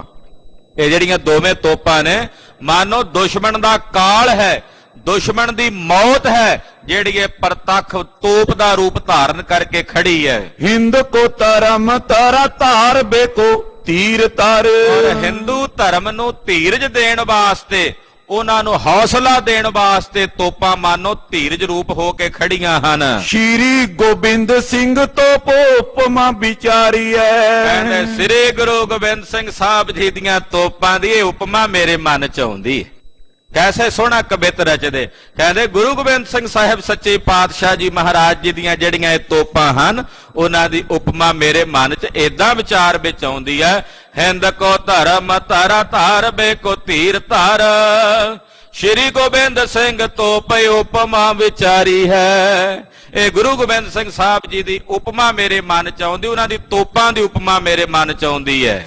ਗਾਡੇ ਗੱਡ ਚਾਹੇ ਬੇਕੋ ਦੀ ਦਲ ਦਾਹੇ ਬੇਕੋ। ਕਹਿੰਦੇ ਕੈਸੀਆਂ ਨੇ ਤੋਪਾਂ, ਸੁਣੋ ਇਹ ਕੀ ਕਰਦੀਆਂ ਨੇ। ਕਹਿੰਦੇ ਗਾਡੇ ਗੱਡ ਢਾਹੇ ਬੇਕੋ, ਵੱਡੇ ਵੱਡੇ ਕਿਲਿਆਂ ਨੂੰ ਢਾਣ ਵਾਸਤੇ, ਦੀਹੀ ਦਲ ਦਾਹੇ ਬੇਕੋ, ਵੱਡੇ ਵੱਡੇ ਦੁਸ਼ਮਣਾਂ ਦੇ ਦਲਾਂ ਨੂੰ ਸਾੜ ਕੇ ਸਵਾਹ ਕਰਨ ਵਾਸਤੇ। ਖਾਲਸਾ ਉਮਾਹੇ ਬੇਕੋ ਦੁਰਜਨ ਬਿਹਾਲ ਕਾ। ਔਰ ਖਾਲਸੇ ਨੂੰ ਉਮਾ ਦੇਣ ਵਾਲੀਆਂ, ਖਾਲਸੇ ਨੂੰ ਚਾਹ ਦੇਣ ਵਾਲੀਆਂ ਤੇ ਦੁਰਜਨਾਂ ਨੂੰ ਬਿਹਾਲ ਕਰਨ ਵਾਲੀਆਂ ਗੁਰਦੇਵ ਦੀਆਂ ਦੋ ਤੋਪਾਂ ਨੇ ਜਿਹੜੀਆਂ ਖੜੀਆਂ ਨੇ ਸਾਹਮਣੇ। ਕੈਸਾ ਸੋਹਣਾ ਛੰਦ ਬਣਾਇਆ। ਗਾਡੇ ਗਾਡ ਢਾਹੇ ਬੇਕੋ, ਦੀਹੀ ਦਲ ਦਾਹੇ ਬੇਕੋ, ਖਾਲਸਾ ਉਮਾਹੇ ਬੇਕੋ, ਦੁਰਜਨ ਬਿਹਾਲ ਕਾ। ਵੱਡਿਆਂ ਵੱਡਿਆਂ ਕਿਲਿਆਂ ਨੂੰ ਢਾਣ ਲਈ, ਦੁਸ਼ਮਣਾਂ ਨੂੰ ਬਿਹਾਲ ਕਰਨ ਲਈ, ਦੁਸ਼ਮਣਾਂ ਦੇ ਦਲ ਨੂੰ ਸਾੜ ਕੇ ਸੁਆਹ ਕਰਨ ਲਈ ਔਰ ਖਾਲਸੇ ਨੂੰ ਚਾਹ ਦੇਣ ਲਈ ਇਹ ਦੋਵੇਂ ਤੋਪਾਂ ਬਿਜ ਘੋਖ ਤੇ ਬਾਗਣ ਖੜੀਆਂ ਹਨ। ਤੋਰ ਕਰਨ ਕੋ ਤੇਜ ਤਿੰਨ ਸੰਚੇ ਸਮਾ ਬਦ ਬਹੁ। ਕਹਿੰਦੇ ਤੁਰਕਾਂ ਦਾ ਜਿੰਨਾ ਤੇਜ ਹੈ ਉਹ ਕਹਿੰਦੇ ਏਦਾਂ ਸਮਝ ਲਈਏ ਵੀ ਜਿਵੇਂ ਘਾਹ ਦੇ ਕਿਣਕੇ ਹੁੰਦੇ ਤੇ ਉਹਨਾਂ ਦੀ ਪੰਡ ਬੱਧੀ ਹੋਈ ਹੈ। ਘਾਹ, ਸੁੱਕੇ ਘਾਹ ਦੇ ਜਿਹੜੇ ਤਿਣਕੇ ਨੇ ਉਹਨਾਂ ਨੂੰ ਕਹਿੰਦੇ ਇਕੱਠਿਆਂ ਕਰਕੇ ਬੰਨਿਆ ਹੋਇਆ ਤਾਂ ਕਿ ਚਾਰ ਕਰ ਬੇਕੋ ਮਾਨੋ ਜੋਤ ਜਵਾਲ ਕਾ। ਉਸ ਤੇਜ ਰੂਪੀ ਘਾਹ ਨੂੰ ਸਾੜ ਕੇ ਸਵਾਹ ਕਰਨ ਲਈ ਕਹਿੰਦੇ ਮਾਨੋ ਇਹ ਜਵਾਲਾ ਜੀ ਦਾ ਰੂਪ ਹੈ, ਇਹ ਅਗਨੀ ਦਾ ਰੂਪ ਹੈ। ਇਹ ਤੋਪਾਂ ਮੇਗਨ ਕੇ ਵਿੱਚ ਬਸੇ ਗਾਜੇ ਗਾਜੇ ਗਾਜ ਜੋਏ। ਕਹਿੰਦੇ ਜਿਹੜੇ ਬੱਦਲਾਂ ਵਿੱਚ ਬੱਦਲ ਗਰਜਦੇ ਨੇ, ਜਿਹੜੀ ਬਿਜਲੀ ਉੱਥੇ ਕੜਕਦੀ ਆ ਗੱਜ ਗੱਜ ਕੇ, ਦੂਜੋ ਦੇਹ ਤਾਰੇ ਜਨ ਆਈ ਖਲ ਕਾਲ ਕਾ। ਜਿਹੜੇ ਬੱਦਲਾਂ 'ਚ ਬਿਜਲੀ ਕੜਕਦੀ ਆ ਨਾ ਜਿਹੜੀ, ਉਹ ਕੜਕਣ ਵਾਲੀ ਆਵਾਜ਼, ਉਹ ਬਿਜਲੀ ਮਾਨੋ ਗੁਰੂ ਪਾਤਸ਼ਾਹ ਜੀ ਦੇ ਕੋਲੇ ਤੋਪਾਂ ਦਾ ਰੂਪ ਲੈ ਕੇ ਆਈ ਹੈ। ਉਹ ਤੋਪਾਂ ਦਾ ਸਵਰੂਪ ਧਾਰਨ ਕਰਕੇ ਮਹਾਰਾਜ ਜੀ ਦੇ ਚਰਨਾਂ 'ਚ ਸੇਵਾ ਕਰਨ ਲਈ ਹਾਜ਼ਰ ਹੋਈ ਹੈ। ਦਾਸ ਪ੍ਰਤ ਪਾਲਕਾ ਸੋ ਖਾਲਕ ਕੀ ਖਾਲਕਾ। ਦਾਸਾਂ ਨੂੰ ਪਾਲਣੇ ਵਾਲੀ ਹੈ ਔਰ ਮੂਰਖਾਂ ਦਾ ਨਾਸ਼ ਕਰਨ ਵਾਲੀ ਹੈ। ਸਰੂਪ ਮਨੋ ਕਾਲ ਕਾ ਪ੍ਰਗਟ ਭਈ ਕਾਲ ਕਾ। ਕਹਿੰਦੇ ਕਾਲ ਦਾ ਵੀ ਕਾਲ ਰੂਪ ਹੋ ਕਰਕੇ ਇਹ ਪ੍ਰਗਟ ਭਈ ਹੈ ਖਾਲਸੇ ਵਿੱਚ। ਸਵਈਆ ਸ਼੍ਰੀ ਮੁਖ ਤੇ ਤਬ ਲੇਕਾਰ ਆਇਸ। ਕਲਗੀਆਂ ਵਾਲੇ ਪਾਤਸ਼ਾਹ ਜੀ ਦੀ ਆਗਿਆ ਲੈ ਕਰਕੇ ਜਿਹੜਾ ਤੋਪਚੀ ਸਿੰਘ ਸੀ ਡਾਰ ਬਾਰੂਦ ਕਸਿਓ ਤਬ ਗੋਰਾ। ਤੋਪ ਚ ਬਰੂਦ ਪਾ ਕੇ ਗੋਲਾ ਕੱਸ ਕੇ ਤਿਆਰ ਕੀਤਾ। ਤੰਬੂ ਬਨਾਤੀ ਸੋ ਸੂਤ ਬੰਦਿਓ ਮੁਖ। ਸਾਹਮਣੇ ਜਿੱਥੇ ਸੂਬੇਦਾਰਾਂ ਦਾ ਤੰਬੂ ਸੂਤਰ ਦੇ ਧਾਗੇ ਨਾਲ ਬੰਨਿਆ ਹੋਇਆ ਹੈ। ਕੀਨ ਬਾਰੋਬਰ ਸ਼ਤਰਨ ਔਰਾ। ਉਸੇ ਬਰਾਬਰ ਕਰਕੇ ਉਹਦਾ ਜਿਹੜਾ ਮੂੰਹ ਹੈ ਉਹ ਦੁਸ਼ਮਣ ਦੇ ਤੰਬੂ ਦਾ ਜਿੱਥੇ ਧਾਗਾ ਬੱਧਾ ਹੋਇਆ ਰੱਸੀ ਬੱਧੀ ਹੋਈ ਆ ਉੱਥੇ ਕੀਤਾ। ਤਾਕ ਪਾਲੇ ਤਬ ਤਿਆਰ ਕਰੀ। ਐ ਨਿਸ਼ਾਨਾ ਲਾ ਕੇ ਤੱਕ ਕੇ ਗੁਰੂ ਸਾਹਿਬ ਦੇ ਤੋਪਚੀ ਨੇ ਤੋਪ ਤਿਆਰ ਕੀਤੀ। ਤਤਕਾਲ ਪਲੀਤੇ ਪਹਿਲਾਇਸ ਤੋਰਾ।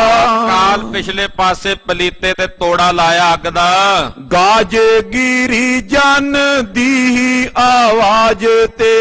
ਬੜੀ ਭਿਆਨਕ ਆਵਾਜ਼ ਦੇ ਨਾਲ ਤੋਪ ਗੱਜੀ ਹੈ। ਊਕ ਸੋ ਬੇਗਰੀ ਪੂਸੇਰ ਫੋਰਾ। ਬੜੇ ਵੇਗ ਨਾਲ ਵਿੱਚੋਂ ਗੋਲਾ ਨਿਕਲਿਆ ਦੁਸ਼ਮਣ ਵਾਲੇ ਪਾਸੇ ਨੂੰ। ਬਾਗਨ ਛੋੜ ਕੇ ਤਿਆਰ ਕਰੀ। ਇਹ ਜਿਹੜੀ ਤੋਪ ਪਹਿਲਾਂ ਚਲਾਈ ਇਸ ਤੋਪ ਦਾ ਨਾਮ ਹੈ ਬਾਗਣ। ਜਦੋਂ ਬਾਗਣ ਵਿੱਚੋਂ ਗੋਲਾ ਨਿਕਲਿਆ ਬਿਜ ਕੋਖ ਕੋ ਸ਼ੂਕ ਚਲਿਓ ਤਬ ਗੋਰਾ। ਨਾਲੀ ਦੂਜੇ ਤੋਪਚੀ ਦੇ ਜਿਹੜੀ ਨਾਲ ਬਿਜ ਘੋਖ ਤੋਪ ਸੀ ਉਹਦਾ ਗੋਲਾ ਚਲਾ ਦਿੱਤਾ। ਸੂਬੇ ਕੋ ਝੰਡਾ ਖਰਾ ਅਵਲੋਕ ਕਹਿੰਦੇ ਕੈ। ਜਿੱਥੇ ਸੂਬੇਦਾਰ ਦਾ ਝੰਡਾ ਸੀ ਨਾ, ਸੂਬੇਦਾਰ ਲਾਹੌਰ ਦਾ ਝੰਡਾ ਝੂਲਦਾ ਸੀ ਤੇ ਖੜਾ ਸੀ ਜਿੱਥੇ ਉਹਦਾ ਝੰਡਾ ਉਸੇ ਦਾ ਨਿਸ਼ਾਨਾ ਲੱਗਾ। ਤਾਂ ਕੈ ਮਾਰਤ ਪੇਤਿਸ ਔਰਾ। ਉਸ ਝੰਡੇ ਤੇ ਗੋਲਾ ਮਾਰ ਕੇ ਉਹਦਾ ਝੰਡਾ ਤੋੜ ਕੇ ਜ਼ਮੀਨ ਤੇ ਸੁੱਟਿਆ। ਫੇਰ ਕਸੀ ਨੇ ਦੇਰ ਲਗੀ ਦੁਬਾਰਾ ਫੇਰ ਗੋਲਾ ਪਾ ਕੇ ਕਹਿੰਦੇ ਇੰਨੀ ਤੁਰਤ ਫੁਰਤ ਕੱਸ ਕੇ ਤਿਆਰ ਕਰ ਲਈ। ਕੰਪ ਉਠੇ ਸੁਨ ਕੈ ਰਵੀ ਕੋਰਾ। ਕਹਿੰਦੇ ਆਕਾਸ਼ ਵਿੱਚ ਸੂਰਜ ਤੇ ਚੰਦਰਮਾ ਵੀ ਕੰਬ ਗਏ, ਇੰਨੀ ਆਵਾਜ਼ ਆਈ ਗੋਲੇ ਦੀ। ਥੈਲੀ ਕੋ ਪਾਏ ਕੈ ਠੋਕਤ ਹੈ ਗਜ। ਫੇਰ ਬਰੂਦ ਪਾ ਕੇ ਥੈਲੀ ਨੂੰ ਕਹਿੰਦੇ ਚੰਗੀ ਤਰ੍ਹਾਂ ਨਾਲੀ ਨੂੰ ਕੱਸਿਆ ਹੈ। ਦੇਤ ਪਲੀਤੇ ਮੈਂ ਤੂਰਨ ਤੋਰਾ। ਪਲੀਤੇ 'ਚ ਤੋੜਾ ਤੁਖਾਇਆ ਹੈ। ਦੋਹਰਾ ਤੰਬੂ ਕਲਸ ਉਡਾਏ ਕੈ ਝੰਡਾ ਦਿਓ ਗਿਰਾਏ। ਤੰਬੂ 'ਚ ਥੱਲੇ ਸੂਬੇਦਾਰ ਬੈਠਾ, ਉੱਤੇ ਨਾ ਕਲਸ਼ ਲੱਗਾ ਹੋਇਆ ਸੀ। ਕਲਸ਼ ਦੇ ਉੱਤੇ ਵੀ ਇੱਕ ਝੰਡਾ ਸੀ। ਉਹ ਜਿਹੜਾ ਕਲਸ਼ ਲੱਗਾ ਝੰਡੇ ਸਮੇਤ ਦੂਜੇ ਗੋਲੇ ਨਾਲ ਉਹ ਕਲਸ਼ ਉੱਤੋਂ ਉਡਾ ਦਿੱਤਾ ਸਿੰਘਾਂ ਨੇ। ਥੱਲੇ ਤੰਬੂ ਦੇ ਵਿੱਚ ਤੰਬੂ ਵੀ ਹੱਲ ਗਿਆ, ਉਹ ਕਿੱਥੇ ਹੁਣ ਟਿਕਣਾ ਸੀ। ਕਹਿੰਦਾ ਤੰਬੂ ਵੀ ਹੱਲ ਗਿਆ ਤੇ ਥੱਲੇ ਬੈਠੇ ਸੂਬੇਦਾਰ ਜਿਹੜੇ ਬੇਫਿਕਰੀ 'ਚ ਉਹ ਵੀ ਕੰਬ ਗਏ।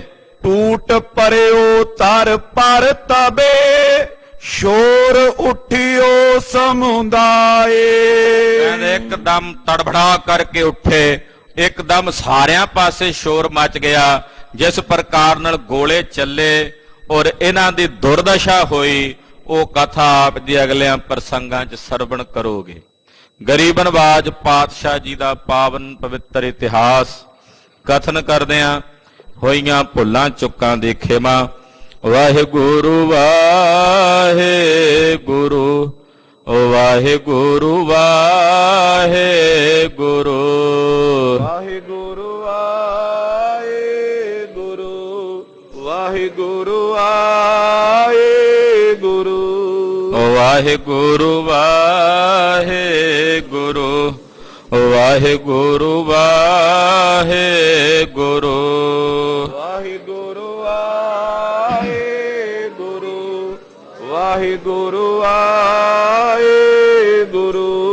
ਹੈ ਅਚੁੱਤ ਹੈ ਪਾਰ ਬ੍ਰਹਮ ਅਬ ਅਬਨਾਸੀ ਅਗਨਾਸ हे पूरन हे सर्ब मैं ਸੁਖ ਪੰਜਨ ਗੁਣ ਤਾਸ हे संगी हे निरंकार ਏ ਨਿਰਗੁਣ ਸਭ ਟੇਕ गोविंद हे गुण निधान ਜਾਂ ਕੀ ਸਦਾ ਬਬੇਕ हे अपरंपर हर हरे ਐ ਪੀਓ ਅਣਿਆਰ हे संतह कै सदा संग ਧਾਰਾ ਆਧਾਰ हे ठाकुर हों दासरो ਨਿਰਗੁਣ ਗੁਣ ਨਹੀਂ ਕੋਏ नानक दीजै नाम दान ਰਾਖੋ ਹੀ ਐ ਪਰੋਏ आए प्रभ शरणागति ਕਿਰਪਾ ਨਿਧ ਦਿਆਲ एक अखर हर मन बस्त ਨਾਨਕ ਹੋਤ ਨਿਆਲ वाहिगुरु नाम जहाज है ਜੜੇ ਸੋ ਤੇਰੇ ਪਾਰ जो शरदा कर से बंदे ਗੁਰ ਪਾਰੇ ਉਤਾਰ ਨਿਆਰ वाहिगुरु नाम जहाज है ਜੜੇ ਸੋ ਤੇਰੇ ਪਾਰ जो शरदा कर से बंदे ਗੁਰ ਪਾਰੇ ਉਤਾਰ ਨਿਆਰ ਵਾਹਿਗੁਰੂ ਜੀ ਕਾ ਖਾਲਸਾ ਵਾਹਿਗੁਰੂ ਜੀ ਕੀ ਫਤਿਹ। ਸਾਧ ਸੰਗਤ ਜੀ, ਬੇਨਤੀ ਹੈ ਕਿ ਨਾਨਕਸਰ ਕੁਟਿਆ ਤ੍ਰਿਪੜੀ ਵਿਖੇ ਜੋ ਗੁਰ ਭਗਤੀ ਸ਼ਬਦ ਜਾਪ ਦੇ ਸਾਲਾਨਾ ਸਮਾਗਮ ਚੱਲ ਰਹੇ ਨੇ, ਰੋਜ਼ਾਨਾ ਬੇਅੰਤ ਸੰਗਤਾਂ ਹਾਜ਼ਰੀਆਂ ਭਰ ਕੇ ਮੂਲ ਮੰਤਰ ਦੇ ਪਾਠ, ਸ੍ਰੀ ਸੁਖਮਣੀ ਸਾਹਿਬ ਜੀ ਦੇ ਪਾਠਾਂ ਵਿੱਚ ਹਾਜ਼ਰੀਆਂ ਲਾ ਰਹੀਆਂ ਨੇ।